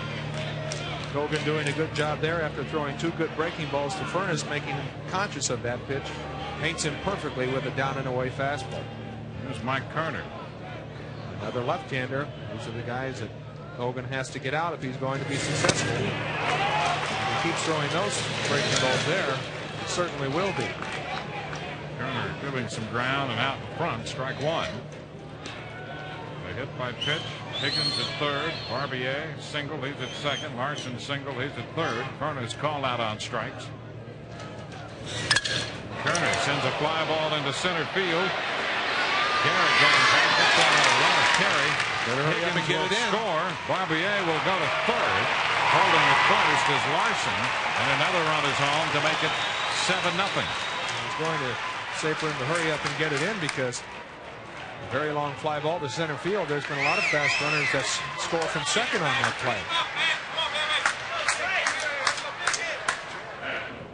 Skip Bertman's club in control at the moment. Kerner's been up 3 times, 3 plate appearances, and has 3 runs batted in with a homer, a walk, and a sacrifice fly. Trey McClure will be up there.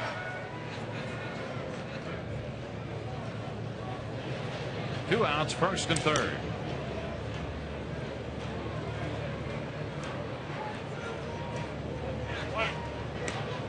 McClure had an 11-game hitting streak come to an end against Stanford.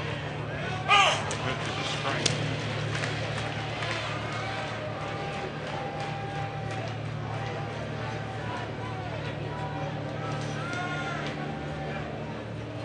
Two gone. Going inside. 1 ball, 1 strike.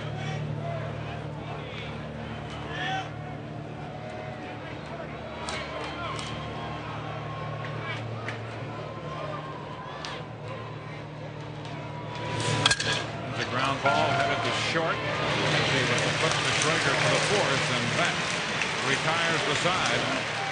But another run home for the Tigers.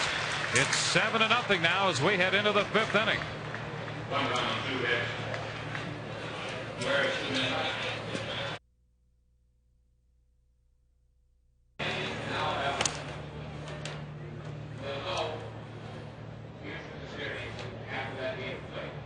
The Stanford Cardinal facing a 7-run deficit. So, Joe, the Stanford team has its work cut out for them against Doug Thompson, who is showing no signs of letting up.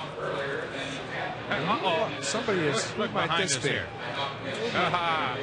Never let it be said that I'm not a team player. All right? Don't mess up all your stuff here now, but we got pork roast here with garlic stuffed inside of it. You don't get your crawfish etouffee, but I'll work on that for you. Good, thank you. Okay? Man, that looks great. Wow. Enjoy yourself, guys. Thank you. Tony Strager leading off the 5th. It's a high popper. Left side, and McClure at third makes the catch. Don't go anywhere. I want to eat that stuff. Don't be taking that away.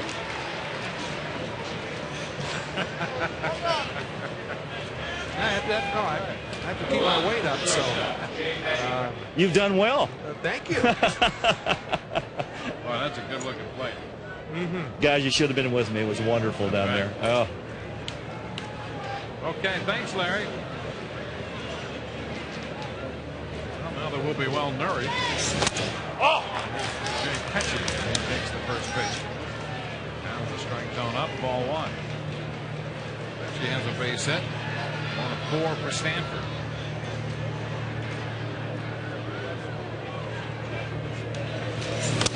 Oh! It's off the plate. 2-0. Thompson has struck out 3, and in keeping with the LSU pitching trend, has walked nobody.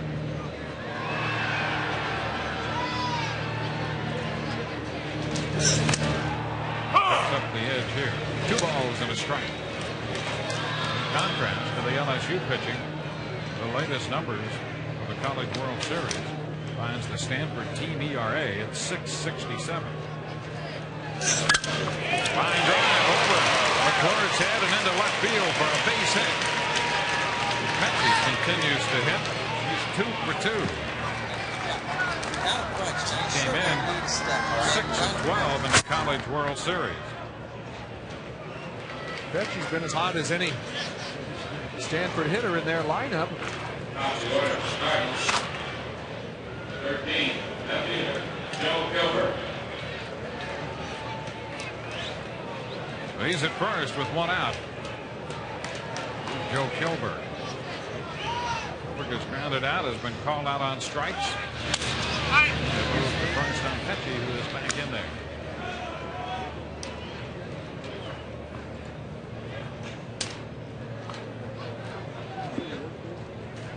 Pitch to Kilberg is up. Count as a ball and no strikes. You've attacked that pretty good, Joe. I'll tell you, that is outstanding. Surprised Larry left us in. Late swing. And the best. Your count is 1-1. Take that back. Save it. If you got any left there, pop in the microwave. We're staying in the same hotel that the LSU brigade is. They've been very well behaved. A lot to be well behaved about. There is ball 2, and it's 2-1. This is something that Doug Thompson has done very well, giving his offense a chance to keep the pressure on. It seems like LSU has hardly been in the field at all tonight. This one is wide, so the count goes down to 3 balls and a strike. And oddly enough, Stanford has out-hit LSU 5-4. LSU picking up 5 walks. They've had 3 batters hit by pitches. An error figured in there, and this is now with this 3-1 count to Kilberg, the first 3-ball count Thompson's had on a hitter tonight. And he gives up the walk. This has been an unusual occurrence for LSU pitchers in this series.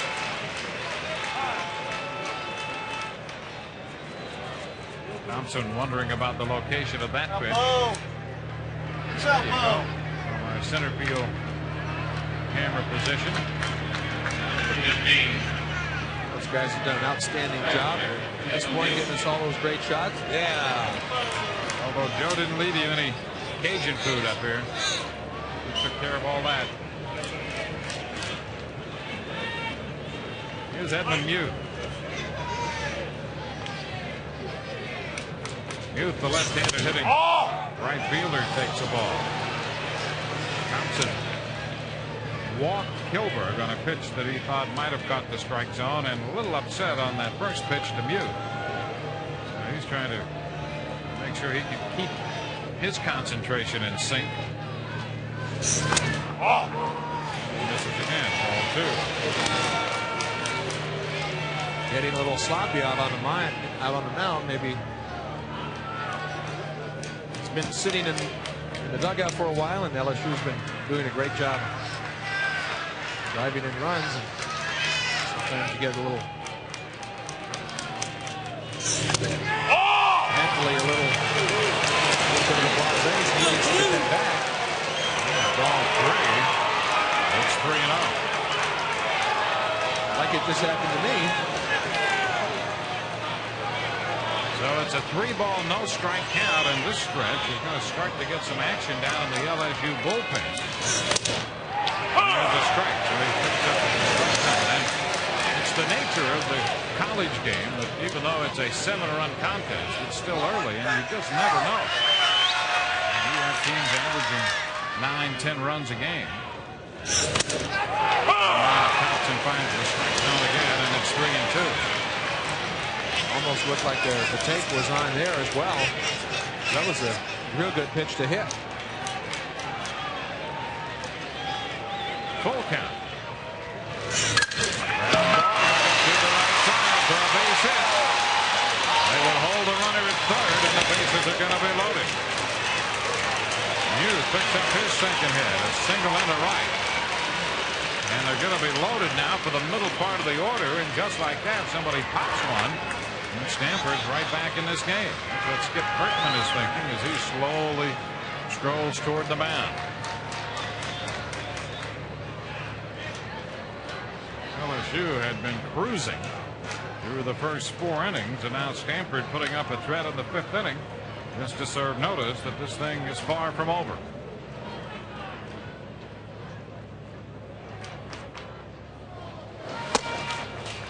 Demoy is the left-hander.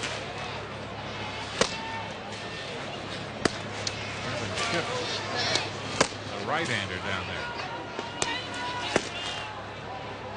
And Bertman taking a lot of time out there. I think he's telling him. He made that little reference with his hand about getting back to his breaking ball. He's been throwing a lot of fastballs errantly so far. And what a great thing that would be there is the fact to start throwing curveballs with the bases loaded and giving you a chance to maybe get behind in the count. Well, he's got the middle of the order now. Josh Hokusang, the third baseman. And Hokusang, as we discussed earlier, throughout the series, has problems catching up to a lot of pitching. Hitting just 118 for the life of this College World Series. Coming into this game batting .360 overall. Well, you're right. If he puts the ball in the seats here, it would make it real interesting in a hurry. Hokusang, as we said before, hasn't been getting the barrel of the bat out in front of him where he can really do some damage with it. 1 ball, no strikes to count to Hokusang. The pitch, and that was it. Here comes the run. Davis back, and that ball is gone. Brand new game. Grand slam for Hokusang.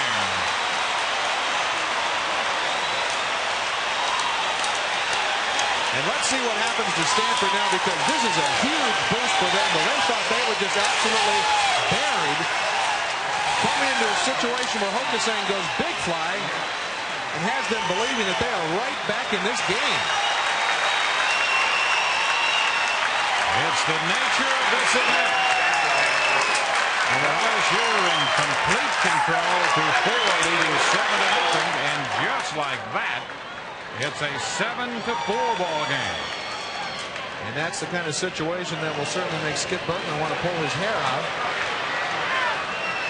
This inning kind of gotten away from him from a pitching standpoint.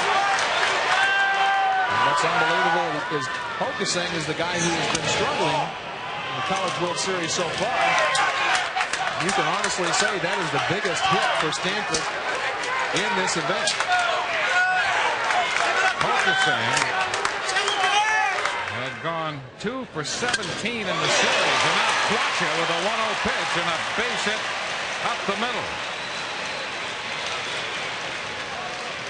Hokusang unloading a grand slam home run to get Stanford back in this game.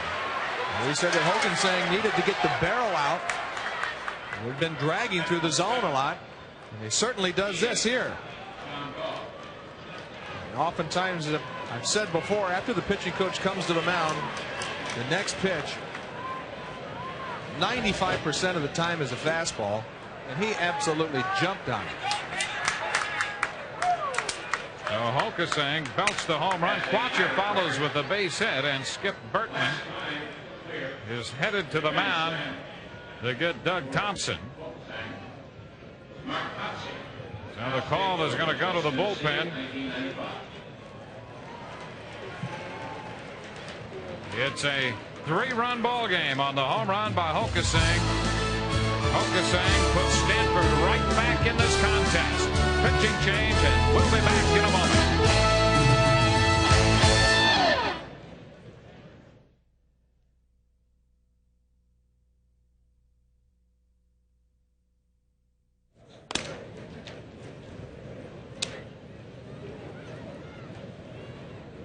We have a brand new ball game here at Rosenblatt Stadium with LSU leading Stanford 7-4. Doug Thompson has been removed in favor of the left-hander Chris Demoy. Demoy on for the 36th time with a 6-1 record and a .345 earned run average. Good numbers across the board, including the strikeout to walk ratio in 60 innings. Well, it's a brand new contest, 7-4. That brings some cheer to Larry's guest. Larry? Yeah, I've got a proud set of parents here. Tony and Sharon Hokusang, congratulations. What a blast. Is that the biggest hit he's had all year? Oh, absolutely. Yeah, it's one of them. That was pretty big, I think, yes. All right, now you got a chance to come back in this game. This is a strong LSU club. You know that. You're still down 3, but you got a little bit more pep now. This crowd around you now jumped up. Everybody's excited. Am I right? Oh, absolutely. Absolutely. We're definitely capable of coming back. We've been down, the last time we played UCLA, we were down 8-0 in about 6th or 7th inning. We came back with 8 runs. So we got faith in this club, and the chemistry that they have on this team is no doubt about it. They can come back. Okay, Dwayne, Joe. All right. Thank you, Larry. Here is John Gall, the DH, stepping in against DeMuy. His first pitch is down, ball 1. So the feeling among the Stanford outfit is that they've done it before. Kyle Peterson and Mark Marquis and numerous other players think that they have been coming back all year. And it's certainly going to be a big lift for them. They've made all kinds of mistakes from a pitching standpoint.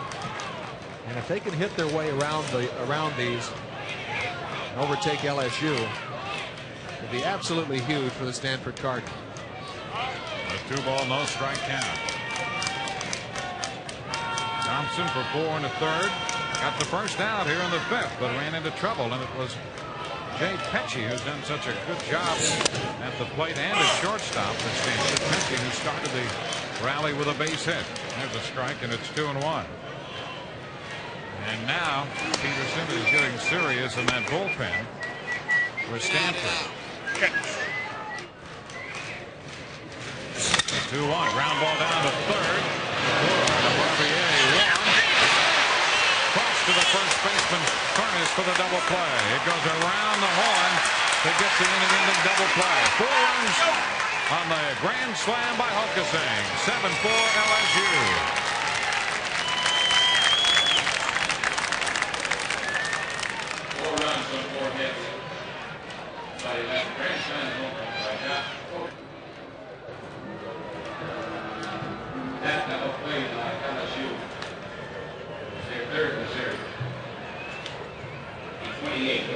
LSU jumped out to this 7-0 lead with the help of some wildness on the part of Hutchinson, the starting pitcher for Stanford.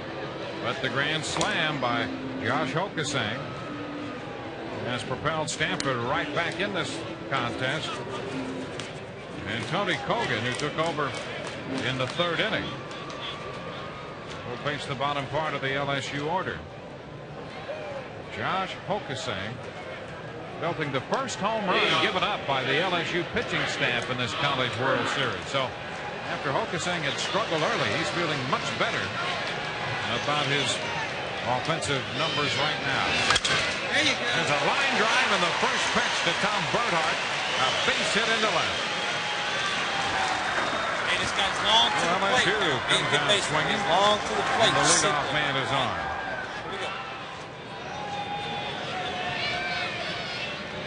Stanford, after getting those 4 runs, now getting the leadoff man on, and it certainly doesn't make Mark Marquis very happy, as they really have to shut LSU down right here. A huge lift in momentum.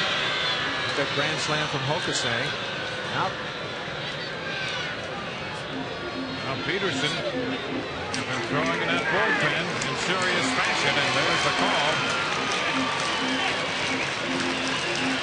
Now Kyle Peterson, who is the 13th pick in the Major League Draft, enters this game, the 3rd pitcher of the evening for Stanford.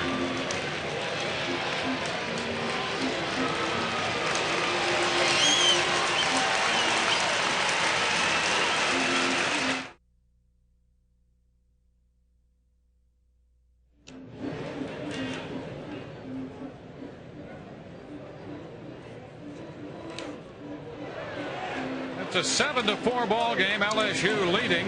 The Tigers have put the leadoff man aboard in the bottom of the 5th inning, and Kyle Peterson will get the call from the bullpen, making his 20th appearance, his first in relief. He is 11-3 with a .399. The thing that's glaring about this, coming into relief, is completely different than it is when you're starting. I've seen it a lot in the postseason and Major League World Series a lot, where having to use starting pitching sometimes in relief situations, and it's backfired in a lot of occasions. Here's Wes Davis. Throw to first. Bernhardt is back in. Peterson made 86 pitches in that game Sunday when LSU jumped on him for those 7 runs en route to a 10-5 victory. This is a completely different mindset than it is when you're starting. There's ball 1 to Wes Davis. Davis walked his last time.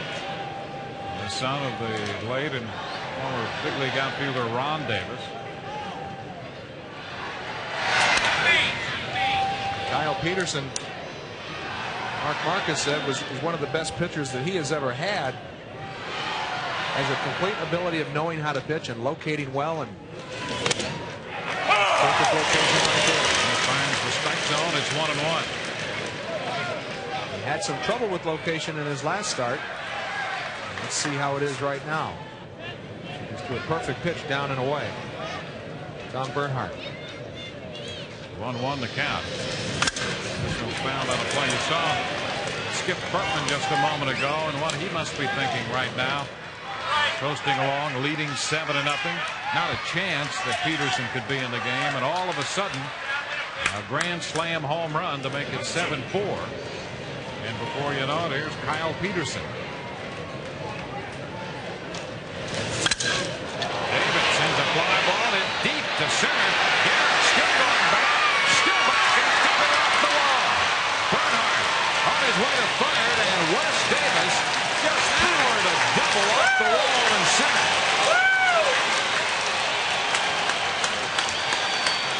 Power hitting of LSU continues as in the air, Peterson threw a breaking ball. in the air, tag up. We've talked about how the ball has been carrying very well as of late here in Rosenblatt, and that ball just didn't look like it was hit all that well. It just keeps drifting and drifting and does not want to come down.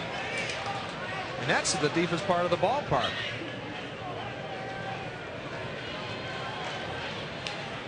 Garrett was surprised to find himself that deep on a ball that just continued to carry. Now here's Clint Earnhardt with 2 minutes scoring position. Earnhardt chases one up, strike 1. Now you can see the pendulum of momentum swinging back in the favor of LSU. Stanford has not done a very good job in capitalizing on that great grand slam by Hokersing. You could feel it once they got back into the game on the grand slam. And even when Cogan went out and gave up the base hit to Bernhardt when they brought Peterson in, you could feel that momentum starting to build for Stanford. Coming down on their side, Ron Peterson takes care of Bernhardt on the 3 pitches. Got him to chase one out of the strike zone again. Great job of pitching right there, getting that strikeout with nobody out. When a hitter has 2 strikes, he does a good job of taking advantage of his aggressiveness and just powder river up in the strike zone. Now with the left-handed bat of Danny Higgins up there, the DH, they will intentionally walk him. So the intentional pass issued here to load the bases with where Barbier due next. It's a good move by Mark Marquis, as he believes Kyle Peterson has great command and can handle pitching with the bases loaded. He wants to get that double play ball. When he is at his best, he is throwing a lot of ground balls. Let's see if he can be equal to the task and get that DP that he's looking for. So Higgins walked. They're loaded. Barbier with a couple of walks and a base hit tonight. Barbier overall this year is hitting .371 with men in scoring position. That's the second best average with men in scoring position in this LSU lineup. And the first pitch is in there for a strike. He's got his work cut out for him against Kyle Peterson tonight. And a great job of showing the courage to throw that first breaking ball for a strike. And the base hit into center field. Bernhardt scores. Davis on his way to the plate. Stopping at second is Higgins on the base hit by Barbier to drive in 2. Barbier accepted the challenge and produces 2 on the base hit to center.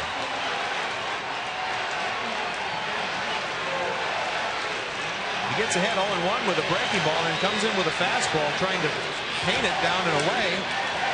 Barbier does a pretty good job because that wasn't that bad of a pitch. He complained in his first start that he thought LSU hit some good pitches. That wasn't all that bad of a pitch right there. 2 runs home to make it 9-4. Here's Brandon Larson. 2 men on, only 1 out. Larson, jam rolls it to first. Fletcher makes the play unassisted just ahead of a diving Larson. Larson is out. The runners advance. Higgins over to third and Barbier up to second base. 2 outs in the inning. Watch has Peterson over there. I don't think he thinks that he's going to be able to make it to the bag in time to realize that he has to hustle.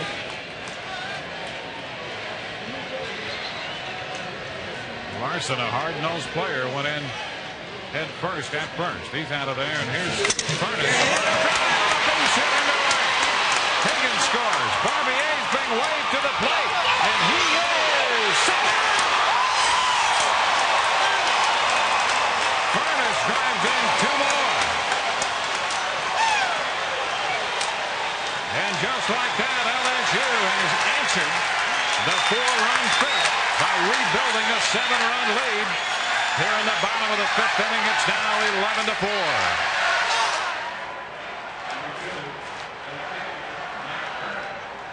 He's in a position where he has to make some tough pitches here and get himself out of a jam. And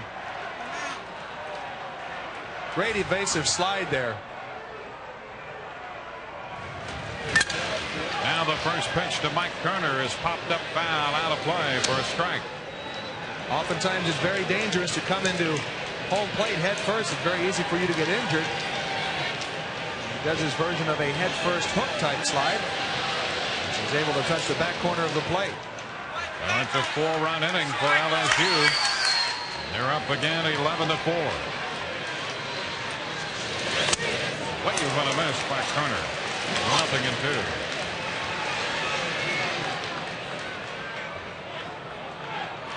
Two of the 11 runs charged to Kogan, 6 to the starter, and 3 runs charged to Peterson. This one is down. 1 ball, 2 strikes. Davis greeted Peterson with a double. He then struck out Earnhardt, but walked Higgins intentionally. Barbier crossed up that strategy with a base hit. Larson grounded out, but Furnace picked him up with a base hit, chasing home 2 more. Turner fouls another one out of play. 11 runs, 8 hits for LSU.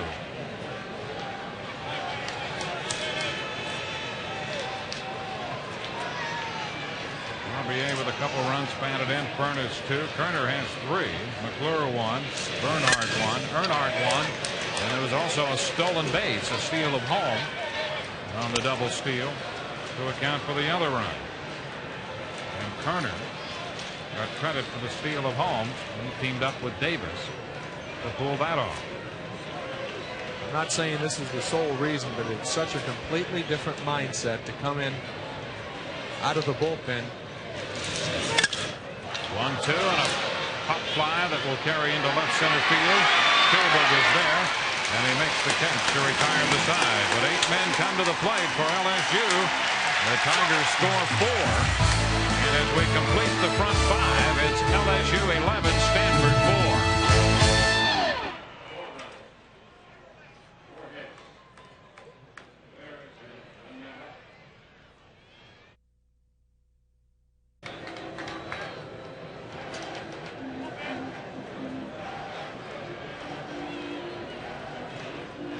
LSU back up by 7, 11-4 at the College World Series in Omaha. Saturday on ESPN, it's a preview of Triple Crown's 3rd jewel, the Belmont Stakes. A special look at Silver Charm, who's already won the Kentucky Derby and the Preakness over arch rival Freehouse. Race coverage then begins on ABC at 4:30 as Silver Charm makes her run at becoming the first Triple Crown winner since affirmed in 1978. The Belmont Stakes, Saturday 4:30 Eastern on ABC. We move into the 6th, and here is Jody Garrett. The pitch to him is a strike call.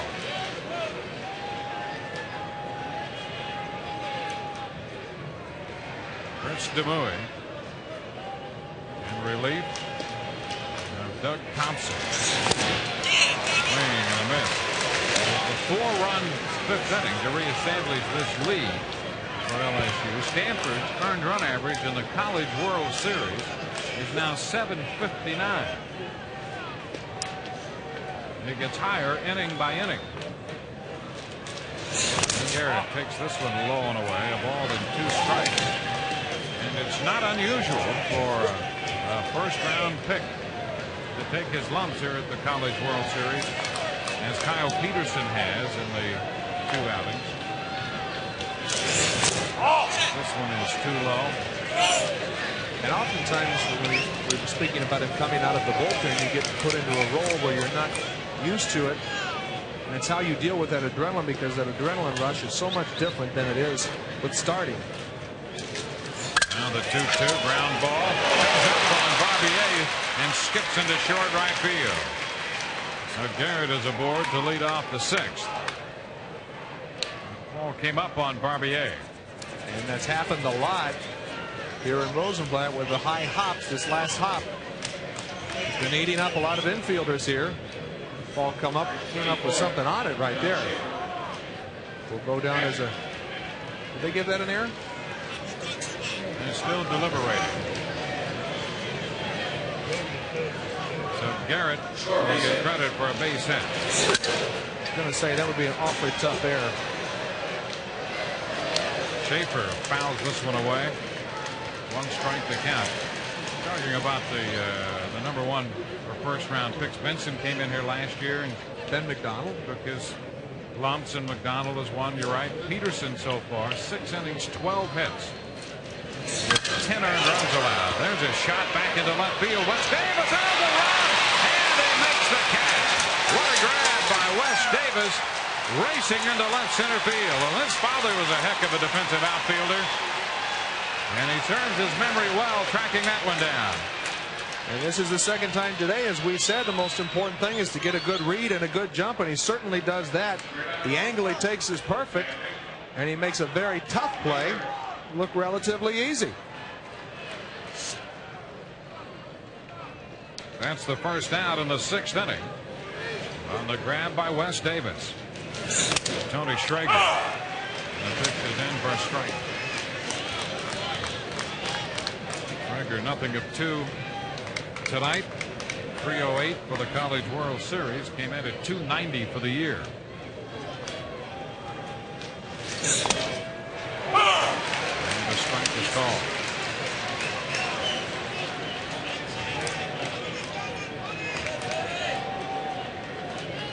We're in the 6th. Stanford got all 4 of its runs in the 5th on the grand slam by Josh Hokasang. Low. Stopped by Earnhardt. A ball, 2 strikes.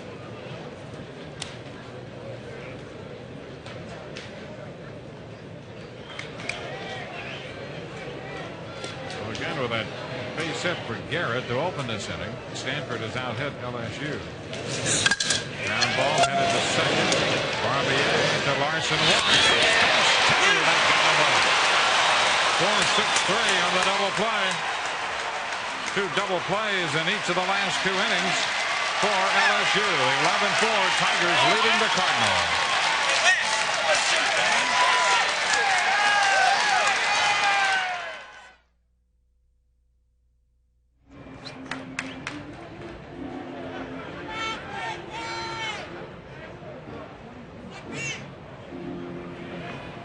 A beautiful sunset in Omaha as our game moves into the bottom of the 6th inning at Rosenblatt Stadium. LSU leading 11-4, and Skip Bertman will go to the bench with Kyle Peterson on.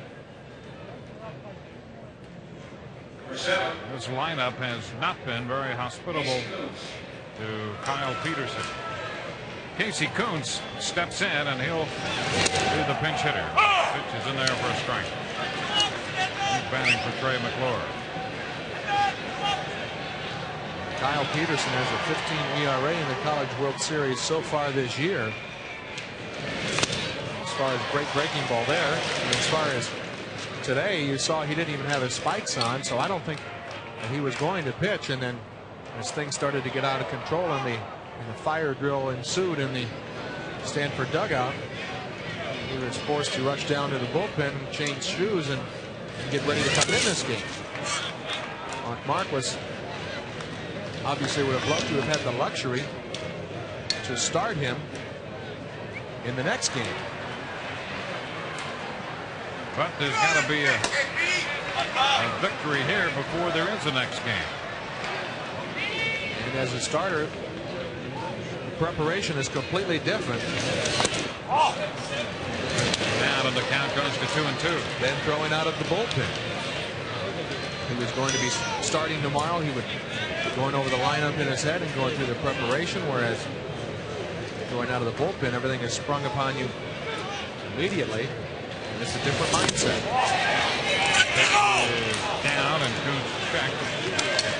The count will go all the way to 3-2. Peterson, the first round pick by the Milwaukee Brewers, said he's never been to Milwaukee and he's looking forward to going there.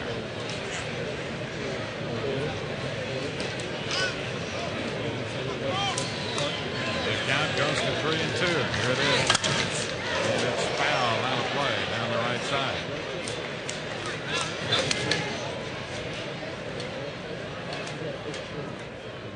Some of the other picks, John Schaefer, the 9th round pick by Minnesota. Joe Kilberg, the 10th round pick by the Cleveland Indians off the Stanford club. This pitch is a strike call. Coons, the mid-hitter, is called out on strikes. Second strikeout for Kyle Peterson. Peterson does have that good fastball, and he throws his down fastball with great sink down in the zone. He's doing a good job coming back from getting roughed up in the last inning. Being very professional about his business. Tom Bernhardt fouls this one out of play down the right side for a strike. We saw the list of players drafted off the Stanford team. 5 LSU Tigers were drafted. We mentioned earlier Brandon Larson, first round pick by the Cincinnati Reds. Jam shot. Bernhardt pops it up, focusing, and foul territory is there to take care of that one. 2 gone with the bases empty. The rest of the LSU draft package. Behind Larson, Patrick Coogan. The Cardinals picked him in the 3rd round, and Casey Coons, who just pinch hit, picked by Arizona. Mike Kerner has a home run tonight, picked by Oakland in the 11th round. And Eddie Furnace picked for the Twins in the 14th round. Russ Davis. Ball riding in on him and hit the bat, deflects foul, strike 1. This is what Kyle Peterson has not been doing. Something that he's been successful at all year, and it's riding a good, hard, heavy sinker into the hands of this big power hitting lineup. There's a little attention getter. The count goes to 1-1. A lot of these guys have been very comfortable up there as they've already scored 11 runs, and this is what you have to do to say, I'm still out here and competing, and it's not going to be that easy. Davis overpowered there. And he's down on the count of ball and 2 strikes. And that was set up by what he did the pitch before. If he hits that, he's not going to be able to do anything with that. 1-2. And he is out on strikes or not? Yep. He went around on the appeal down to Mascaro. So we're through 6. With the score 11-4 LSU.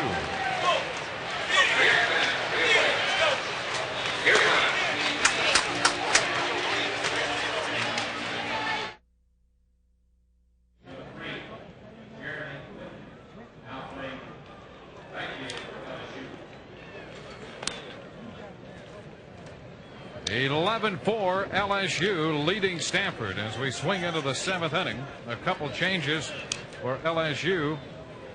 Jeremy Whitten has taken over in right field. And down at third base, Casey Coons, who entered the game to pinch hit, is now at third in the place of Trey McClure. Seventh inning finds Jay Pecci leading off. Pecci with a couple of hits, 2 singles and a run scored. And the first pitch, Chris DeMuy is in there, strike one.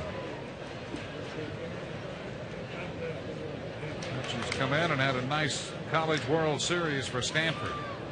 On both sides, Dwayne. He's played great defensively, too. 0-2. DeMuy came in and got a ground ball double play ball out of John Gall to end the 5th inning, and then threw another double play ball in the 6th. Thompson lasted 4 1/3, so DeMuy would be the pitcher of record. And the chopper headed up the middle. Larson could not keep that ball in his glove. Even if he comes up with it, there's a question as to whether he would have gotten Pecci anyway. Base runner aboard to open the 7th. A reminder, tomorrow game 3 of the Stanley Cup Finals on ESPN. Detroit won last night, taking a 2-0 lead in that series. Only twice in Stanley Cup history has a team come back from a 2-0 deficit. Both times happened to be against Detroit. Toronto did it in 1942 and Montreal in 1966. So the Red Wings pretty good shape, it would appear, but you never know.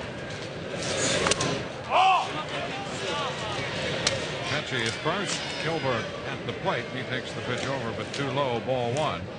A base hit for Pecci, so he's 3 for 3. An infield hit as this one turns out.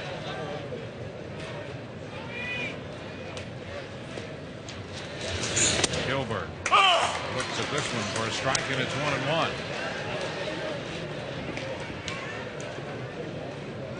All game in the 7th. So Stanford with 9 outs left.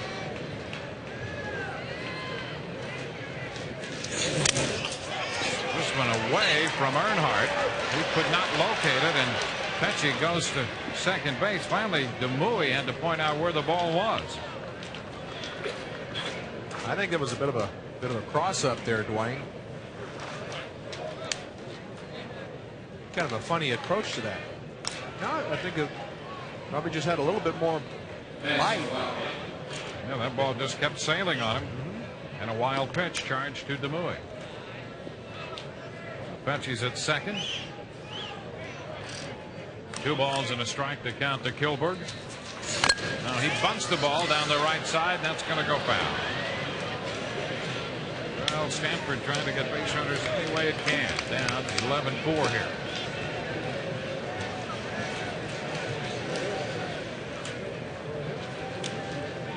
Gilbert will go back to the plate with a 2-ball, 2-strike count.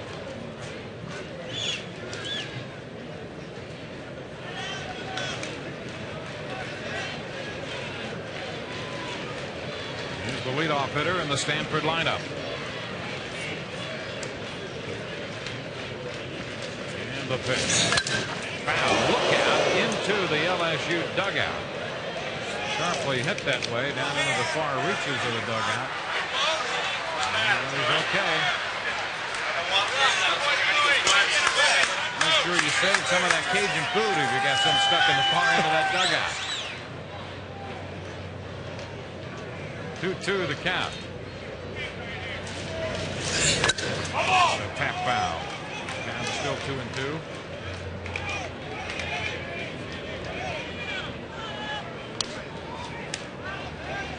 Gilbert walked in that 5th inning.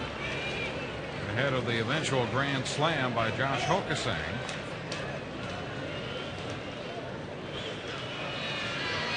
Gilbert battling the left-hander Chris DeMuy.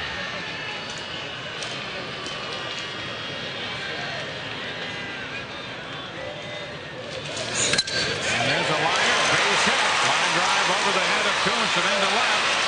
Pecci's on his way to the plate. The throw comes to the plate, wide, and down to second base goes Gilbert.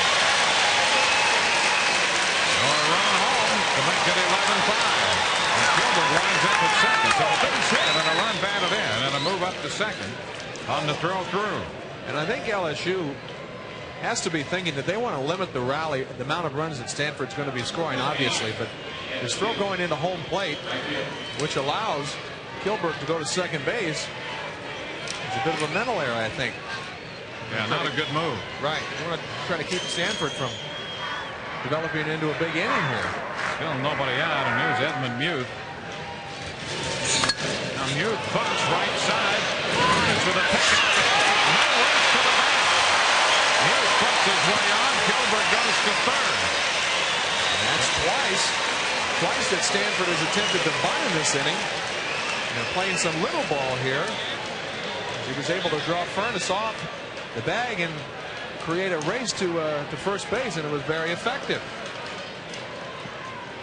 He's a little fortunate that the first baseman Furness is playing back, because this ball was in the air for a long time. He just beats him to the bag. So just like that, Stanford with a run home and a couple base runners. And Josh Hokasang, who delivered the grand slam home run in the 5th inning, will be the hitter. Isn't it ironic that he is up there in this situation again with a chance to bring them a lot closer in a hurry? Stanford not ready to give up just yet, thank you. And the pitch to Hokasang is low, ball 1. He certainly got the barrel out in his last at bat.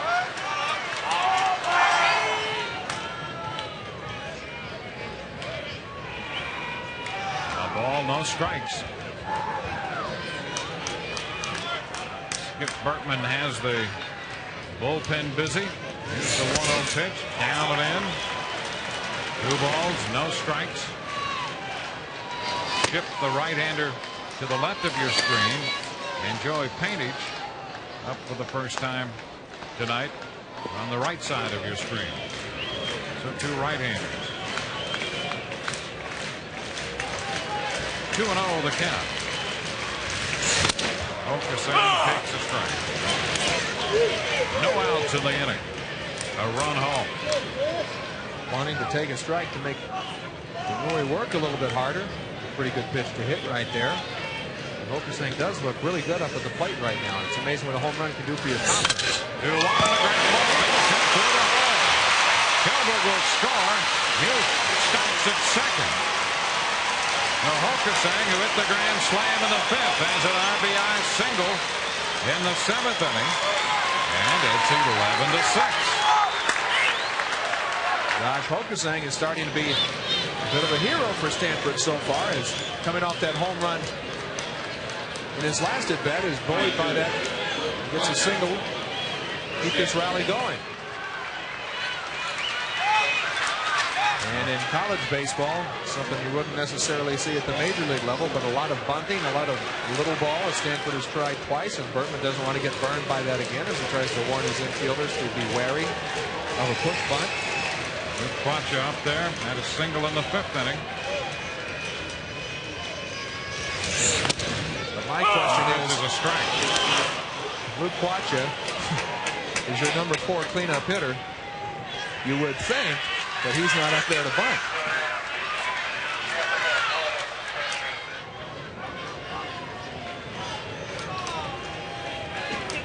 Hokasang with 5 runs batted in tonight. It's a career high for the Stanford third baseman. He's at first, Muth's at second. Quacha with about 2 balls, 2 seconds. Barbier goes to Larson 1, and they throw it away at first. Demore recovers the rebound and the throw to the plate. Saves the ball. How about that? Hokasang forced at second. Muth comes around to score on the attempt to complete the double play. The ball thrown away, but Demore got a great carom and made a play at the plate. And the throw arrived just late. And it certainly looked like Muth got his foot under the tag as the throw was a bit higher and gave Muth a chance. See LSU trying to get a double play to get out of this situation here, and he is safe. So Quancher reaches. It's a 4-run ball game now. That's a fielder's choice and an error charged to the shortstop Larson, his 20th error of the year. You see everybody in the LSU bench thought they had him there, but Youth was obviously safe. So a pitching change coming, a 3-run inning so far for Stanford, and it's a 4-run game again, 11-7.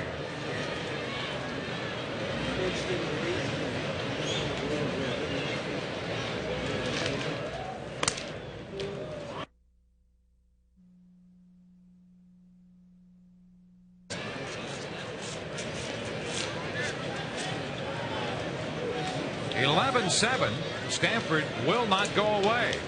LSU built a 7-run lead twice, but Stanford comes back chipping away. And the new pitcher is Kevin Shipp, a senior right-hander from Baton Rouge. Well, we've talked how the mound has been digging away with all of these multiple games here in Omaha, sometimes presenting a bit of a problem. Shipp's showing some good poise. He's trying to get the mound in ship shape. We've been waiting for that.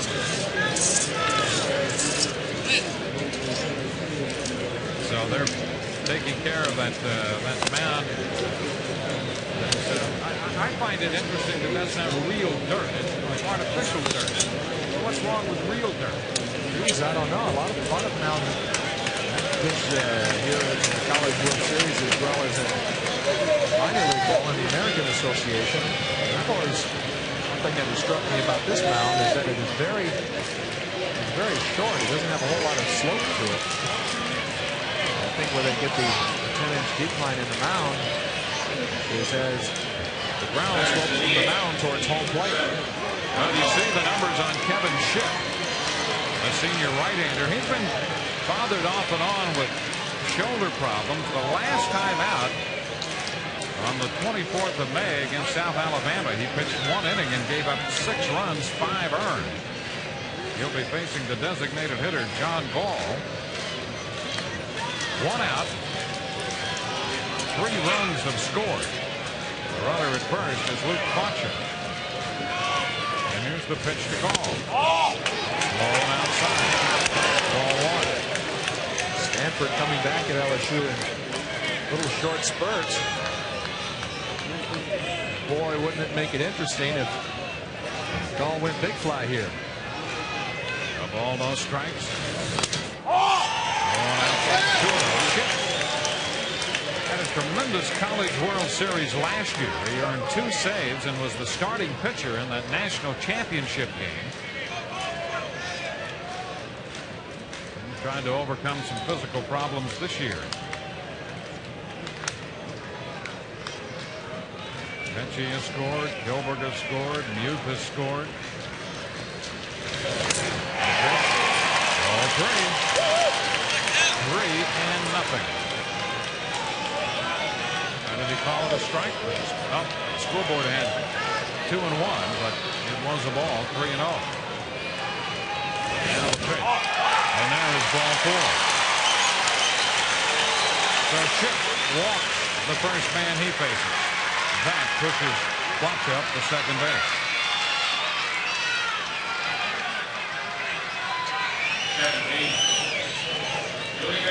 And at first and second, Jody Garrett. And even though LSU really likes the situation that they are in with a 4-run lead, I'm sure that Skip Bertman is thinking even if they are to win this game, he doesn't want to have to use all kinds of pitching to do it. And as the way this game has progressed, it looks like that he may be having to do that.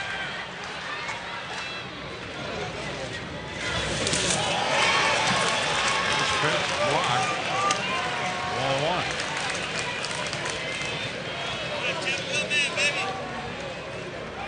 A ball, no strikes. 11-7 the score. Thompson for 4 1/3. DeMuy for a couple innings. Shipp working to his second hitter.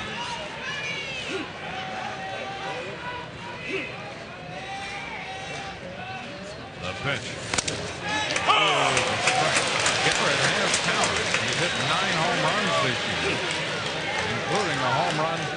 7th inning yesterday against Auburn. He's the guy who had a great first half for this club and then tailed off the second half. They really need him to start swinging the bat. Well, he did that yesterday. And over this one. 1 ball, 2 strikes. The numbers on his last outing in the regional against South Alabama. Prior to that, against Alabama, he had worked 5 innings on the 17th of May and gave up 7 runs, 10 hits in that outing, including 3 home runs. The 1-2. A nice stop by Earnhardt. The count is 2-2. So this game is far from decided. Earnhardt, although he is very high in his catching position, goes down very well and is able to block that nasty curveball. And don't lose sight of the fact that Kyle Peterson is still in this game on the mound for Stanford. And a miss. That was a big strikeout for Schick.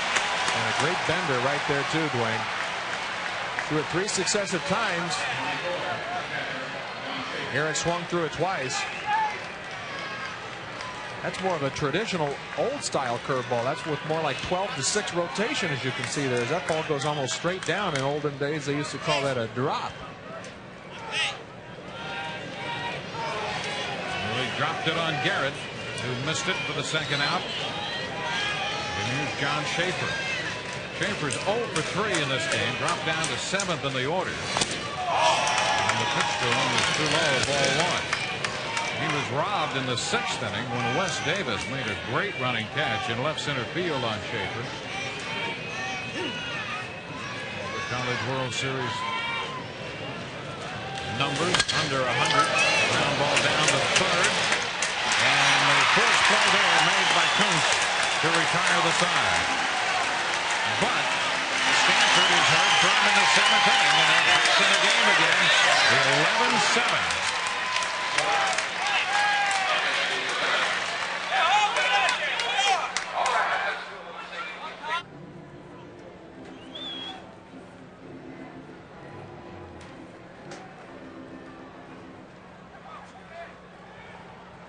A record crowd of 22,218 at Rosenblatt Stadium, not including that group right there. Happy to be in your living room just across from Rosenblatt Stadium. And we've got quite a contest going in the bottom of the 7th inning. Larry Conley said he was over there playing lawn darts earlier this afternoon. He's been everywhere. Clint Earnhardt, the catcher for LSU, leads off, and the pitch is in there for a strike. Kyle Peterson did a professional job last inning, coming back from an inning previous to that, struggling, retiring the Tigers 3 up, 3 down, and again looks very strong with that good fastball. Earnhardt swings and misses. He struck out on 3 pitches, facing Peterson back in the 5th inning. Peterson looks like he's just giving himself a little kick in the pants. He's throwing with much better tempo. He's getting it and throwing it with much more of a purpose. Working in relief here against LSU. And he strikes out Clint Earnhardt. Well, he takes care of the number 9 hitter and posts his 4th strikeout since coming on. That is a mark of a good pitcher. Because even though when you're struggling is to stay in there and continue the battle and to not give up. Sometimes you have to have a short memory. Now he faces the top of the order and throws a strike to Danny Higgins. Higgins with a couple of runs scored tonight, despite being 0 for 2. He's been intentionally walked and hit by a pitch. He was intentionally walked in the 5th, so they could face Barbier, who promptly crossed that up when he singled, driving home a couple of runs. It's a hard stop, 1-2. Peterson really looks sharp right now, Dwayne, these last 4 hitters. He's just getting it and running back and saying, here you go. I don't care what's going to happen. See what you got. 1-2 is up. Now it goes to 2 balls, 2 strikes. He's pitching with much better tempo, quicker tempo. His getting it and throwing it. The designated hitter Higgins. 2 up, 2 down. He struck out 3 in a row and 4 of the last 5 men to face him. See the intensity after blowing that fastball by him. Comes by with a little, looks like a little split piece or something. A little off-speed split finger. Now Blair Barbier. And oftentimes when you get into being deliberate on the mound, you get yourself thinking too much and further away from the task at hand. And now what's great about it is he's just getting it and throwing it and letting the ability take over. Barbier has scored 2 runs, a couple of walks, 2 hits, 2 runs scored. Facing right-hander Kyle Peterson. Foul ball. That moves the count to 1 ball and 1 strike. Even the swings that the LSU Tigers are having are not good ones because he's overmatching them with that good moving fastball in on their fists. I'm sure as he gets into professional baseball, sure going to love to see those wood bats up there. Ground ball down to third. Hokusang with a long throw. Makes the play to retire the side. Good play down at third. And the Tigers go out 1, 2, 3. We're headed into the 8th. It's LSU 11, Stanford 7.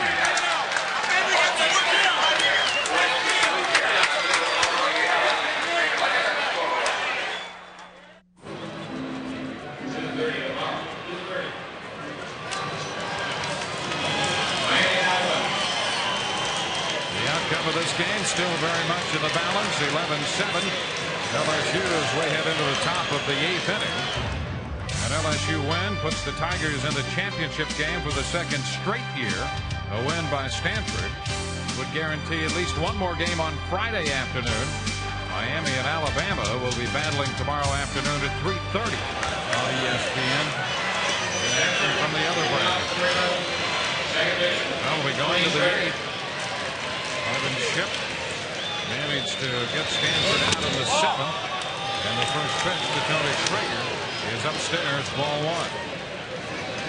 We talked about momentum changes in this game, Dwayne. We're sensing that it's starting to swing back in the direction of Stanford as they pitched well these past 2 innings. Coming off a big inning in their last chance when they scored 3 runs. Schrager takes it high, ball 2, 2-0. LSU trying to remain unbeaten and advance into that championship game. Stanford trying to avoid a take it home. Ball 3, 3-0. This has absolutely drawn the ire of Skip Bertman because the last thing that he wants in this situation, because he knows that Stanford is just not going to go away, is the leadoff walk. 3-1.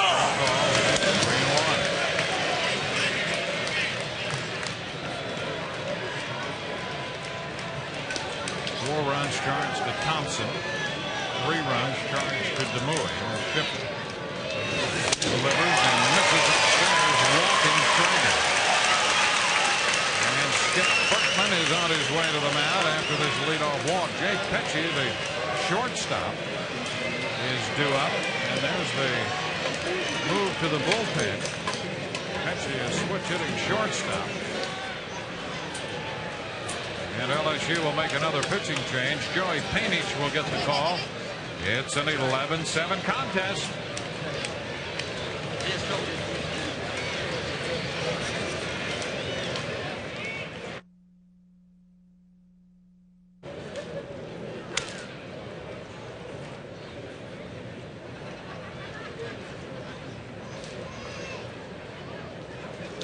LSU 11, Stanford 7. As the Tigers call upon their 4th pitcher. He is right-hander Joey Painich. 9-2 on the year. And in a way, Skip Bertman kind of considers him his secret weapon. He's really the 3rd best pitcher on this staff. He's been drafted a couple times by the Astros. And being called upon here to try to put down any potential uprising by Stanford. He's like most college pitchers, middle 80s. He's going to pitch a lot with his breaking ball. That's something that you have to be able to do. You're going to pitch for Skip Bertman, and hopefully it's going to be overhand, just to use that good breaking ball. So Schrager drew the walk against Schiff. He's at first, and Jay Petchy, the shortstop, will be up there. 3 for 3 tonight. And he scored 2 runs as well. Certainly have the right guy up there.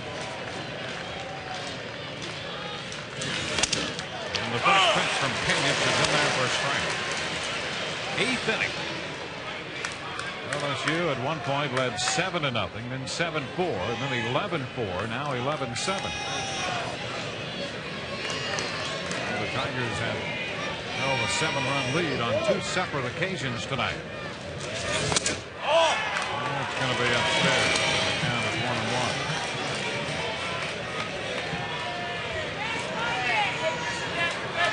World Series hit leaders. And with his 3 hits tonight, Petchy is atop that list. His teammate Edmund Muth now has 8, and Joe Caruso of Alabama with 8. There's the game. 2 balls and a strike. Well, at one point, LSU might have thought, getting off to that 7-0 lead after 4, that it would be a little easier than this. But Stanford has had something else to say about that. On the inside edge. They got it in there to square the count at 2 balls and 2 strikes. I think Skip Bertman is very wary of this Stanford ball club. The resilience that they show. He knows exactly right, Dwayne. He thought he was going to be able to have a little bit easier time with this. Now he's having to use out the whole pitching staff. There's a fly ball toward left center field. Davis got a nice jump and is there to make the catch. Petchy's retired for the first time tonight on the fly ball to left. Find a way to get out, Joey! That's 1 out, and we'll go to the top of the batting order.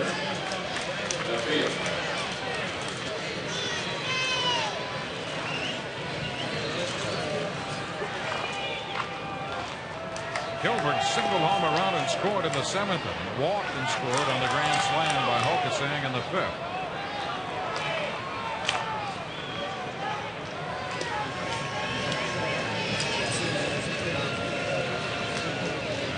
Stretch by Page. And it comes in high. A ball, no strikes. Page, a senior out of West Monroe, Louisiana. He has followed Thompson, DeMuy, and Shoots. Eric Berthelot is the left-hander throwing. Patrick Coogan throwing as well down there into the prized right-hander. Oh! What do you think? These professional teams who have drafted these pitchers think about these pitchers coming back on limited rest. Maybe them soon to be a property of the respective professional teams. Now the 2-0 delivery. For a strike to make it 2-1. Well, if Coogan should happen to pitch in this game, and if somehow Stanford should happen to pull it out, both these pitching staffs are going to be heavily taxed because they're looking at coming back to play a game on Friday afternoon. Very depleted.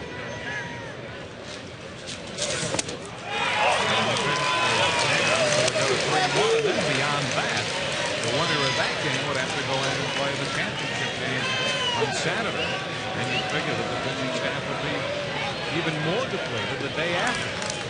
Well, I think Skip Bertman is certainly just trying to bring out all stops here because he knows that this game can get out of control in a hurry.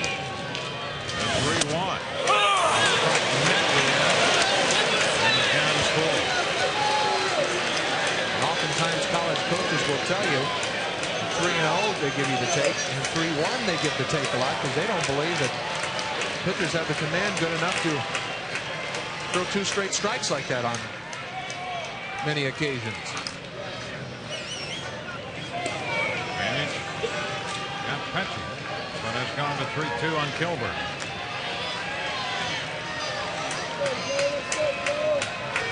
Runner's gone, and the pitch is down for ball 4. The 2 walks in the inning, and the Stanford Cardinals have 2 men on base with only 1 out. Edmund Muth will be the hitter. This club, coached by Mark Marquis, has hung in there, battled back. Skip Bertman now pops out of the dugout. He's going to wear a path between the dugout and the mound. He's got one man, and now the left-handed bat of Muth is up there. He's got the left-hander and the right-hander throwing in the bullpen. Skip Bertman has worn a bit of a trench from the dugout to the mound with all these trips. And he's going to go to the bullpen. He's going to call for his 5th pitcher of the night. And it will be Eric Berthelot, the 6'4" senior left-hander. He'll be brought in to face Muth. Meanwhile, LSU hangs on to this 11-7 lead over Stanford.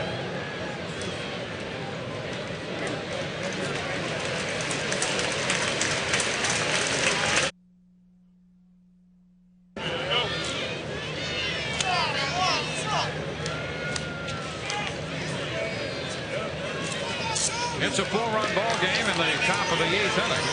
Eric Berthelot, a left-hander, brought on to face the left-handed bat of Edmund Muth, but now Chris Clark has emerged, and Clark will pinch hit. Chris Clark, who's had a pretty good stretch of power this year, will be brought on to hit for Muth and face the left-hander Berthelot. Clark came into this year with a career average down around 220, but he's swung the bat much better this year. And the first pitch from Berthelot is in there for a strike. And now you get a feeling that Skip Bertman is not so much playing strategy, but just trying to find somebody that he can get in there that can throw strikes. 2 men on, 1 out. Clark takes this one down and in, and Earnhardt made a nice stop on that pitch. 1-1.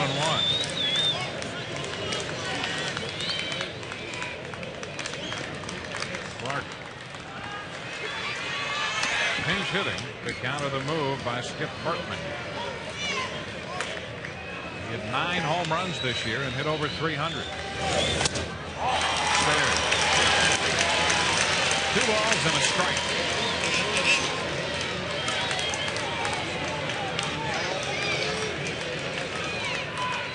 Thompson, DeMuy, Ship, Painich, now Berthelot.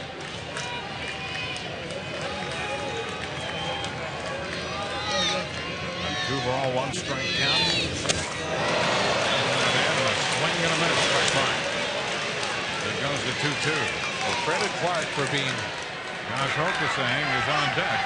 He's driven in 5 runs tonight, 4 coming on the 5th inning grand slam. Credit Clark for being aggressive in that situation. Wanted to do it with the bat. Unfortunately, it was a pitch out of the strike zone. He would have worked the count to 3-1. Good job being aggressive. The 2-2. And he's in strikes. Berthelot comes in and picks up a big strikeout for LSU. It's only the 2nd strikeout by any of the relievers for LSU. Throwing 2 good breaking balls. Did Berthelot. He missed that one by 6 inches. Okasang is due, the right-handed bat of Josh Okasang. And Skip Bertman out there on the mound again. So Muth was lifted for the pinch hitter Clark. Berthelot struck him out. Bertman taking a lot of time on the mound with that bullpen busy. Brian Darty, a right-hander, is throwing down there. We also had Coogan throwing as well. And finally, Gus Rodriguez goes out to break up this conference on the mound. So it's going to be Josh Okasang up in the 8th.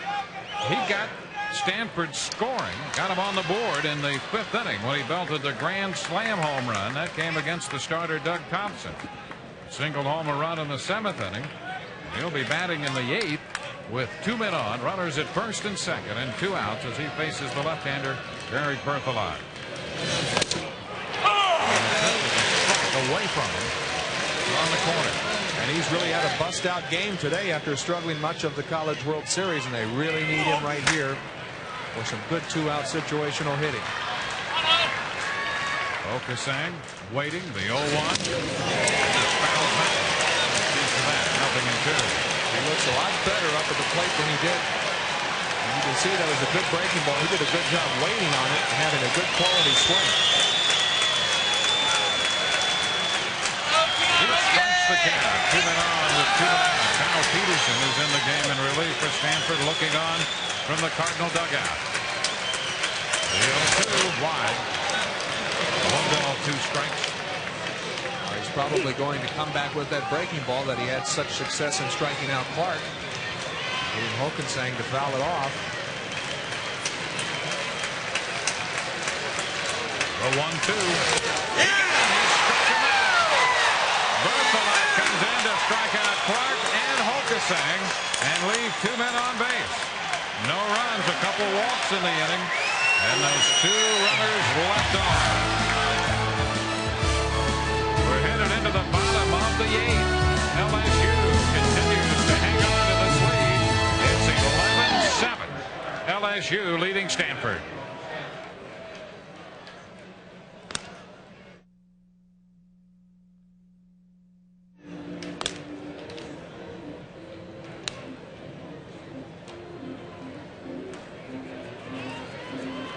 Bottom of the 8th coming from the College World Series at Rosenblatt Stadium in Omaha, Nebraska. As Clark stays in the game, he'll play left. And Joe Kilberg will move from left field to right field as Clark pinch hits for Edmund Muth. Kyle Peterson, the 3rd Stanford pitcher, on the mound, and he's set to open the bottom of the 8th inning. Brandon Larson will step in.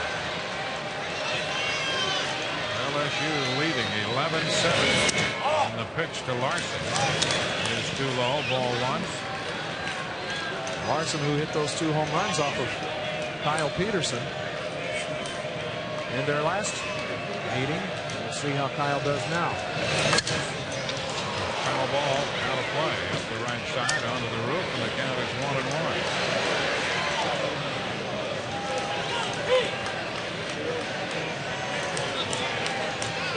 Got the target out again out there in left field.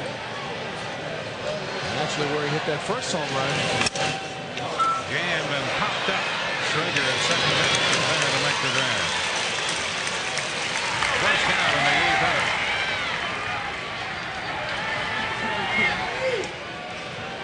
Andy Furness, the left-handed hitting first baseman, will be up there to face Kyle Peterson. Furness drove in 2 big runs in the 5th inning. 1 for 3 with a walk and that base hit to chase home 2. Fastball is high, ball 1. Stanford due to have the middle part of its order up in the 9th inning. Peterson has settled in here. There's a foul ball out of play. He got the final out in the 5th after he gave up the base hit to Furness to drive in 2 in the 5th. He got Turner. Then he retired the side in order in the 6th, again in the 7th. And the first man here in the 8th. So he's retired 8 straight. He works to Furness 1-1. Picks up strike 2 call. Pretty good pitch right there. Very good. It's a little split finger, a little bit of off speed. You'll see if he's got 2 strikes here. If they're going to go with his fastball, you watch him trying to get a high target. There's another split finger at 81 miles an hour. But watch Schaefer. Most left-handed hitters are low ball hitters. Peterson has that good fastball. He goes to it and throws it here. 2 balls, 2 strikes the count. Base is empty. 1 Looks out. like he wants the curveball. Full count. Schaefer was sitting up high for that high target around the letters with that good fastball that Peterson does have. Here it is, 3-2 to Furness. And he fouled it. This goes to show you the mark of the ability of Kyle Peterson. Being able to throw, whether it be a slider or a split finger type changeup. Throw any one of his 3 pitches at any time. Again. It's down for ball 4. Second walk given up by Peterson. The other one was the intentional pass that came back to burn Stanford. He overmatched Furness early with that good high fastball, and then he throws 3 consecutive split fingers. Maybe trying to think a little too much there, but it is a good pitch for him. Now he faces Mike Kerner, the center fielder for LSU. Kerner takes it too high, ball 1. Kerner opened the scoring with a home run to left field way back in the second inning to extend his hitting streak to 18. Kerner's 21st home run of the year.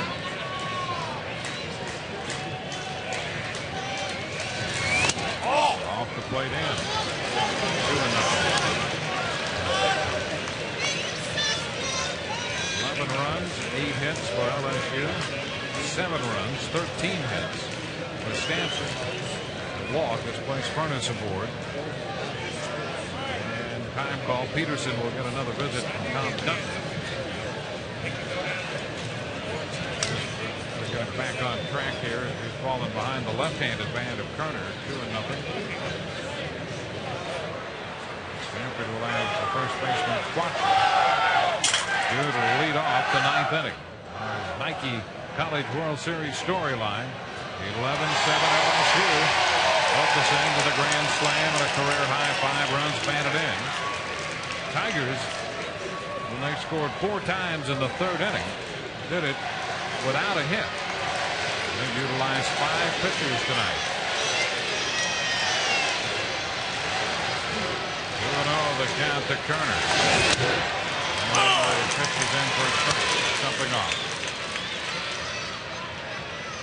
Oftentimes when you are wild with that fastball, it's a good idea to come back with a changeup or a breaking ball because you have to work harder to get over it and get it out front. 2-1 and a high drive hit deep to left.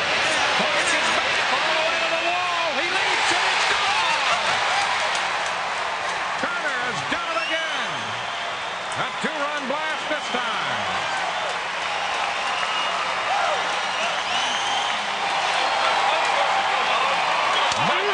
Makes it 13-7 with his 22nd home run of the year.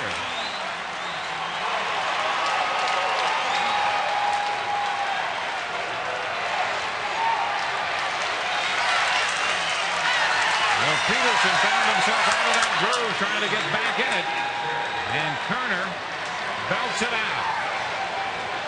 Going to another one of those split fingers that we were saying that he was throwing a lot of, and he leaves it up in the strike zone, and when off-speed pitches hang, they can go a long way. And here's Casey Kuntz. The first pitch to him is a strike. And a little more breathing room for LSU provided by Mike Kerner.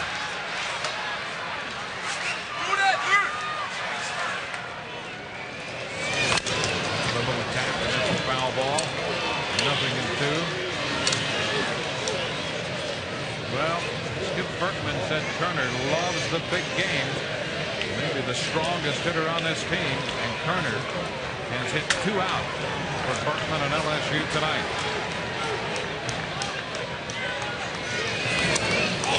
And a ball and 2 strikes. 13-7.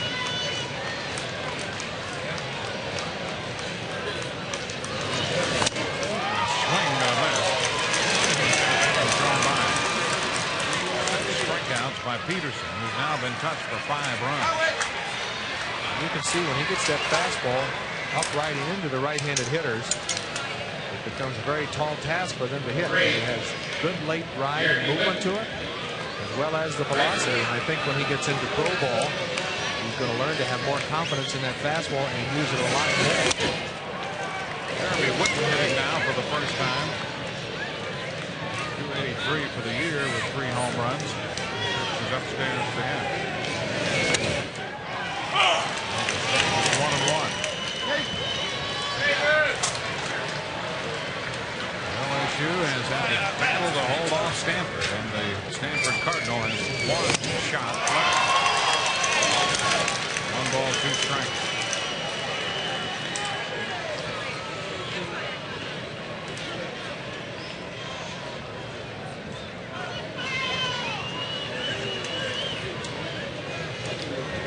home run.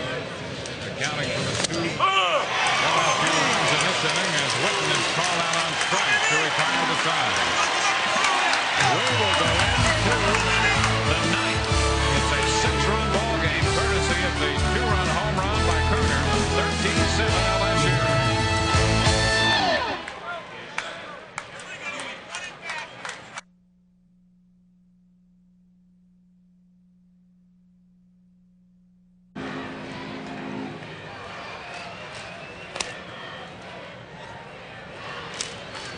LSU carries a 13-7 lead into the 9th inning at Rosenblatt Stadium against Stanford.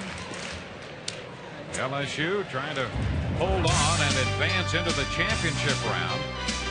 It would take a come-from-behind effort for Stanford to force the issue for a game on Friday. Tomorrow it will be Miami and Alabama on ESPN at 3:30. And Stanford comes in for its final shot at LSU in the 9th inning tonight. Luke Quacha, the first baseman, will lead off. Kyle Peterson touched 4, 5 runs in relief.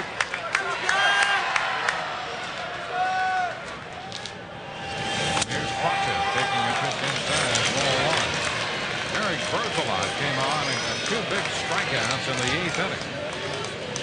And as far as the winning pitcher is concerned, the pitcher of record for LSU, it's one of those pick'em.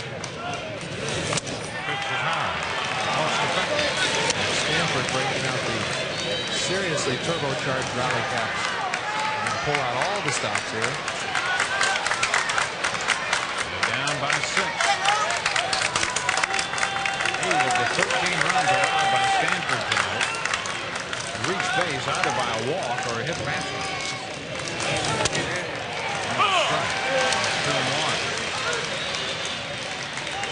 Meanwhile, as much as LSU's had to change pitchers, and they've gone to 5 of them tonight, the LSU pitching staff has given up just 4 walks in this game. Catches the corner. The count is square to 2 balls and 2 strikes. Although Skip Bertman has used a lot of pitchers, they should win this game and get into the championship game. They will get some time to rest those guys up. 2-2 the count. Archer waiting. And Berthelot delivers. A foul ball headed out of play. Skip Bertman, when he came to LSU from Miami, had designs on building a great program, and he certainly has succeeded at that.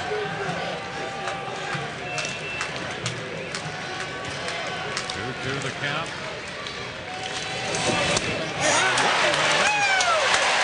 Berthelot has picked up his 3rd strikeout. He's faced 3 hitters and has fanned them all.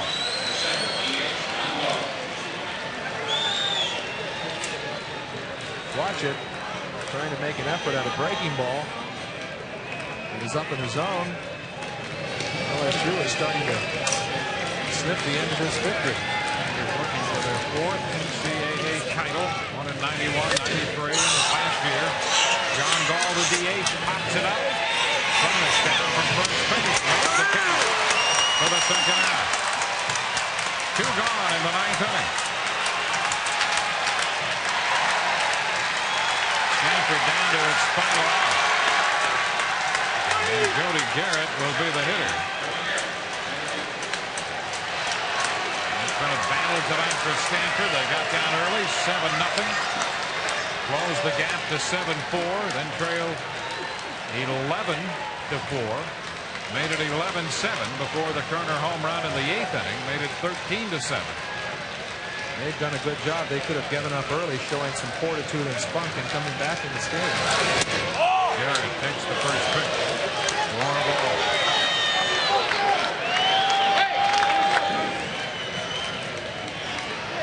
Stanford. Nothing doing so far in the 9th. Two balls, no strikes to count.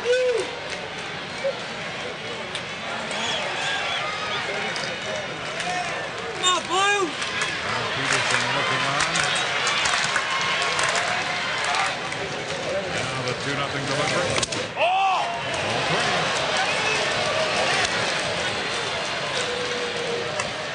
Garrett trying to prolong this game.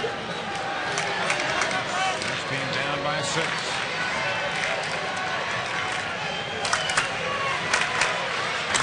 Beat Auburn twice to get here. Lost to LSU.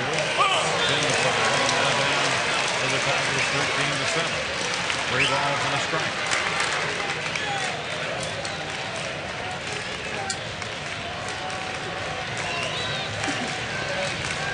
A 3-1 pitch.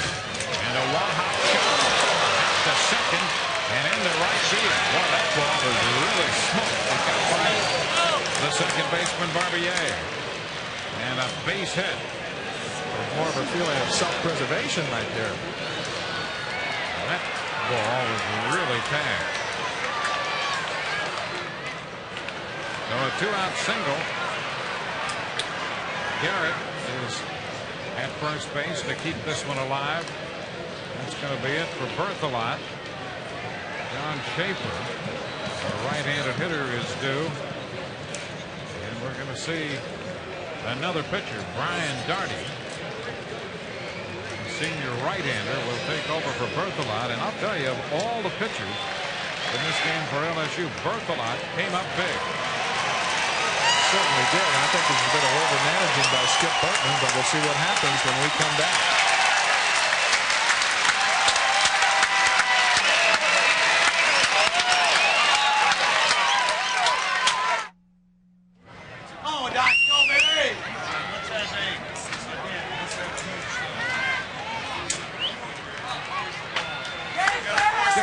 Goes to that bullpen again and wants the right-hander. And he gets Brian Darty 4-0 with a save, making his 34th appearance. Comes in here with a man at first, 2 outs, and the right-handed bat of John Schaefer set to step in. Schaefer, the 2-year letterman, 0 for 4 in this game.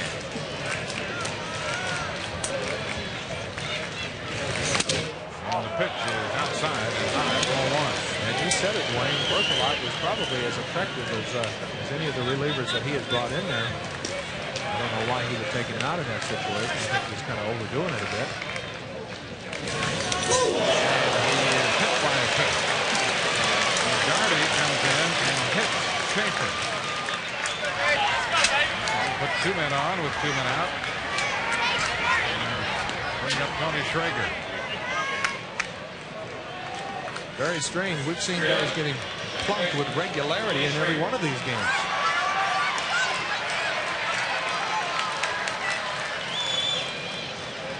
Two men on with 2 men out. 20 hit batters in this College World Series. And here's Tony Schrager, the Omaha native.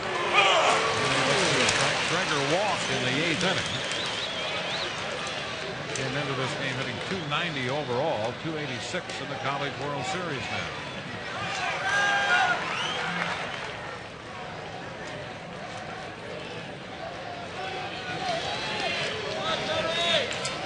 Darty set to work. Oh! Come on, man! 1 ball, 1 strike.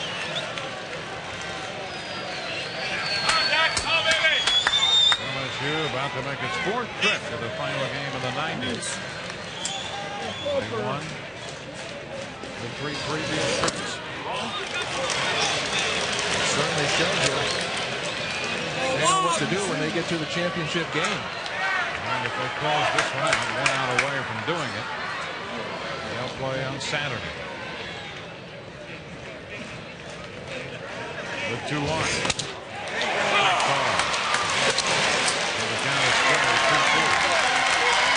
It's a 13-7 ball game, but it has not been all that easy for Skip Bertman's LSU Tigers. And the Stanford Cardinal would not quit.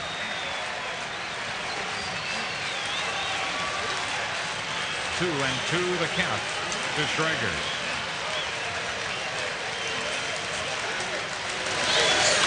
And a fly ball that keeps to right. Witten back on the track, and it's going to be over 10. Garrett scores, They will stop Schaefer at third. A two-base hit for Schrager as he drives in the run. Stanford is still alive. Skip Bertman is thinking about going to another pitcher at this point. We said Stanford will just not go away here. Schrager's hitting a double that puts Stanford in a position where they can score some more runs. It's 13-8 with 2 men in scoring position. And there's Jay Pesci hitting .563 for the College World Series. 3 out of 4 tonight.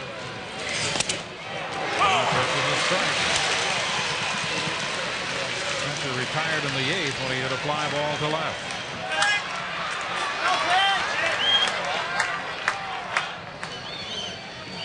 Strike the count to Pesci. Switch hitting junior shortstop. He's played well. Lost a piece of that one as he fouls it off Earnhardt. And this has all happened after the departure of Berthelot, who has been their most effective reliever to this point. Berthelot threw well. He gave up that hit to Garrett. And Gardy hit Schaefer. Schrager double on a 2-2 pitch.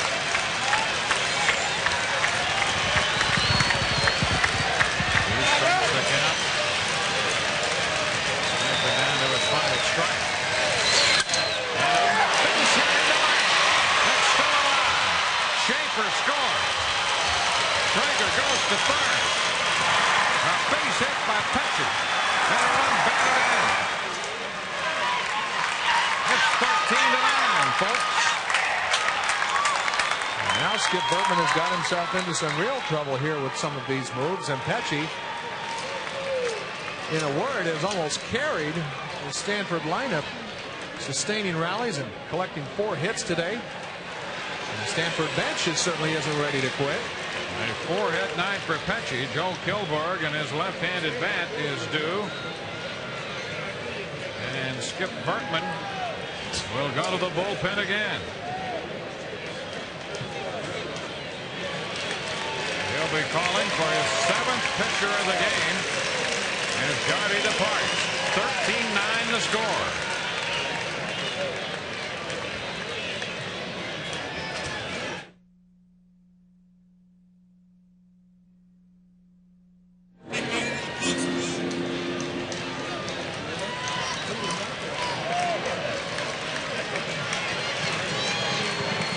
LSU leading now by 4 as Patrick Coogan gets the call, and this suddenly becomes a save situation.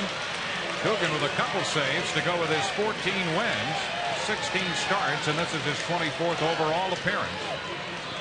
All of this with 2 gone. And Berthelot started this inning getting 2 quick outs and only had 1 runner on base, and all of a sudden now Skip Bertman thinks he has to use 2 pitchers to get 1 out in a 13-7 ball game. Oftentimes that upsets the flow, and each pitcher has to adjust when they come in. First and third, Joe Kilborg, and the pitch is a strike call. Kilborg with a couple of walks and a single. That single in the 7th inning drove in a run. It's now 13-9. Coogan. This is outside. The count is 1-1.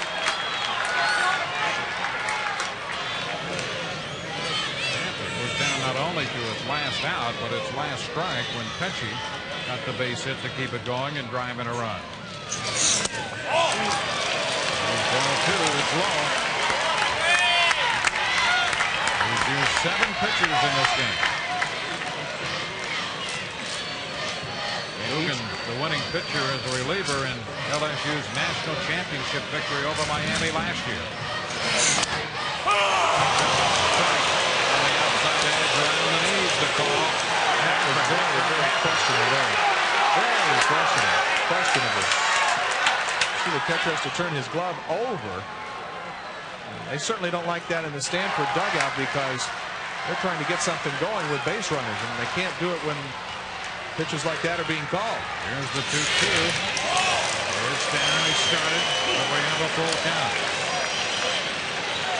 Earnhardt blocking the pitch.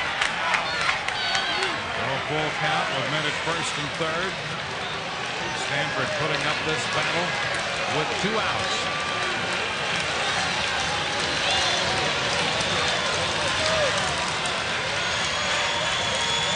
The 3-2 pitch. For ball 4. And the bases are going to be loaded. Coogan walks Kilborn. And in each one of these situations, each time a new pitcher comes in, especially when it's a starter like Coogan, they take a little bit longer to get used to the mound. And sometimes that can present problems. We've already seen the base on balls here in this inning, with each pitcher trying to acclimate himself, and Stanford still will not go away. The bases are loaded, so Stanford will actually get the tying run to the plate, and it will be pinch hitter John Salter. Coogan's pitch to Salter. He looks at a strike on the outside edge. Salter with a couple of home runs for the year and 7 runs batted in.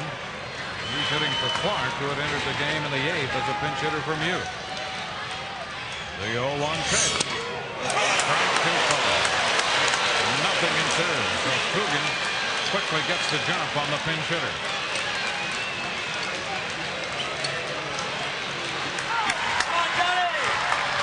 Bases are loaded.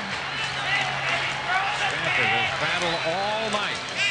And now with 2 outs in the 9th, they have the tying run at the plate. The 0-2. Did he go? Yes, he's out of there, and LSU wins it. On the appeal, down to Dan Mascaro. The pinch hitter Salter is out on strikes. And this game is over 13-9. It was a hard-fought battle for LSU. A valiant effort for Stanford. Stanford playing comeback baseball all night. LSU finally holds them off. Stanford dugout was not happy at all with this call on the check swing.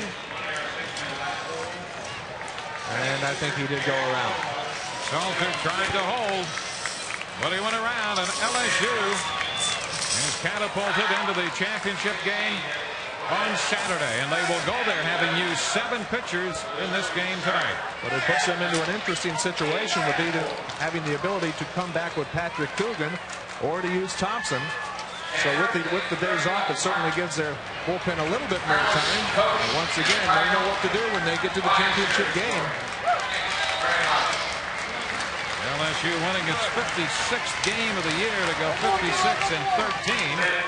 So they will advance to the championship game on Saturday. Now tomorrow on ESPN at 3:30, it will be Alabama and Miami. Should Miami win, there would be a rematch Saturday. Should Alabama win, they'd have to play another game. So right now LSU will await the winner of that Miami-Alabama game to see what happens. From Omaha, the final score tonight, LSU 13 and Stanford 9. The College World Series continues tomorrow at 3:30 on ESPN as top-ranked Alabama takes on unbeaten Miami. The Ultimate Inline Challenge is next. For Joe McGrain and Larry Conley and our entire ESPN crew, this is Dwayne Stats. This has been a presentation of ESPN, the worldwide leader in sports.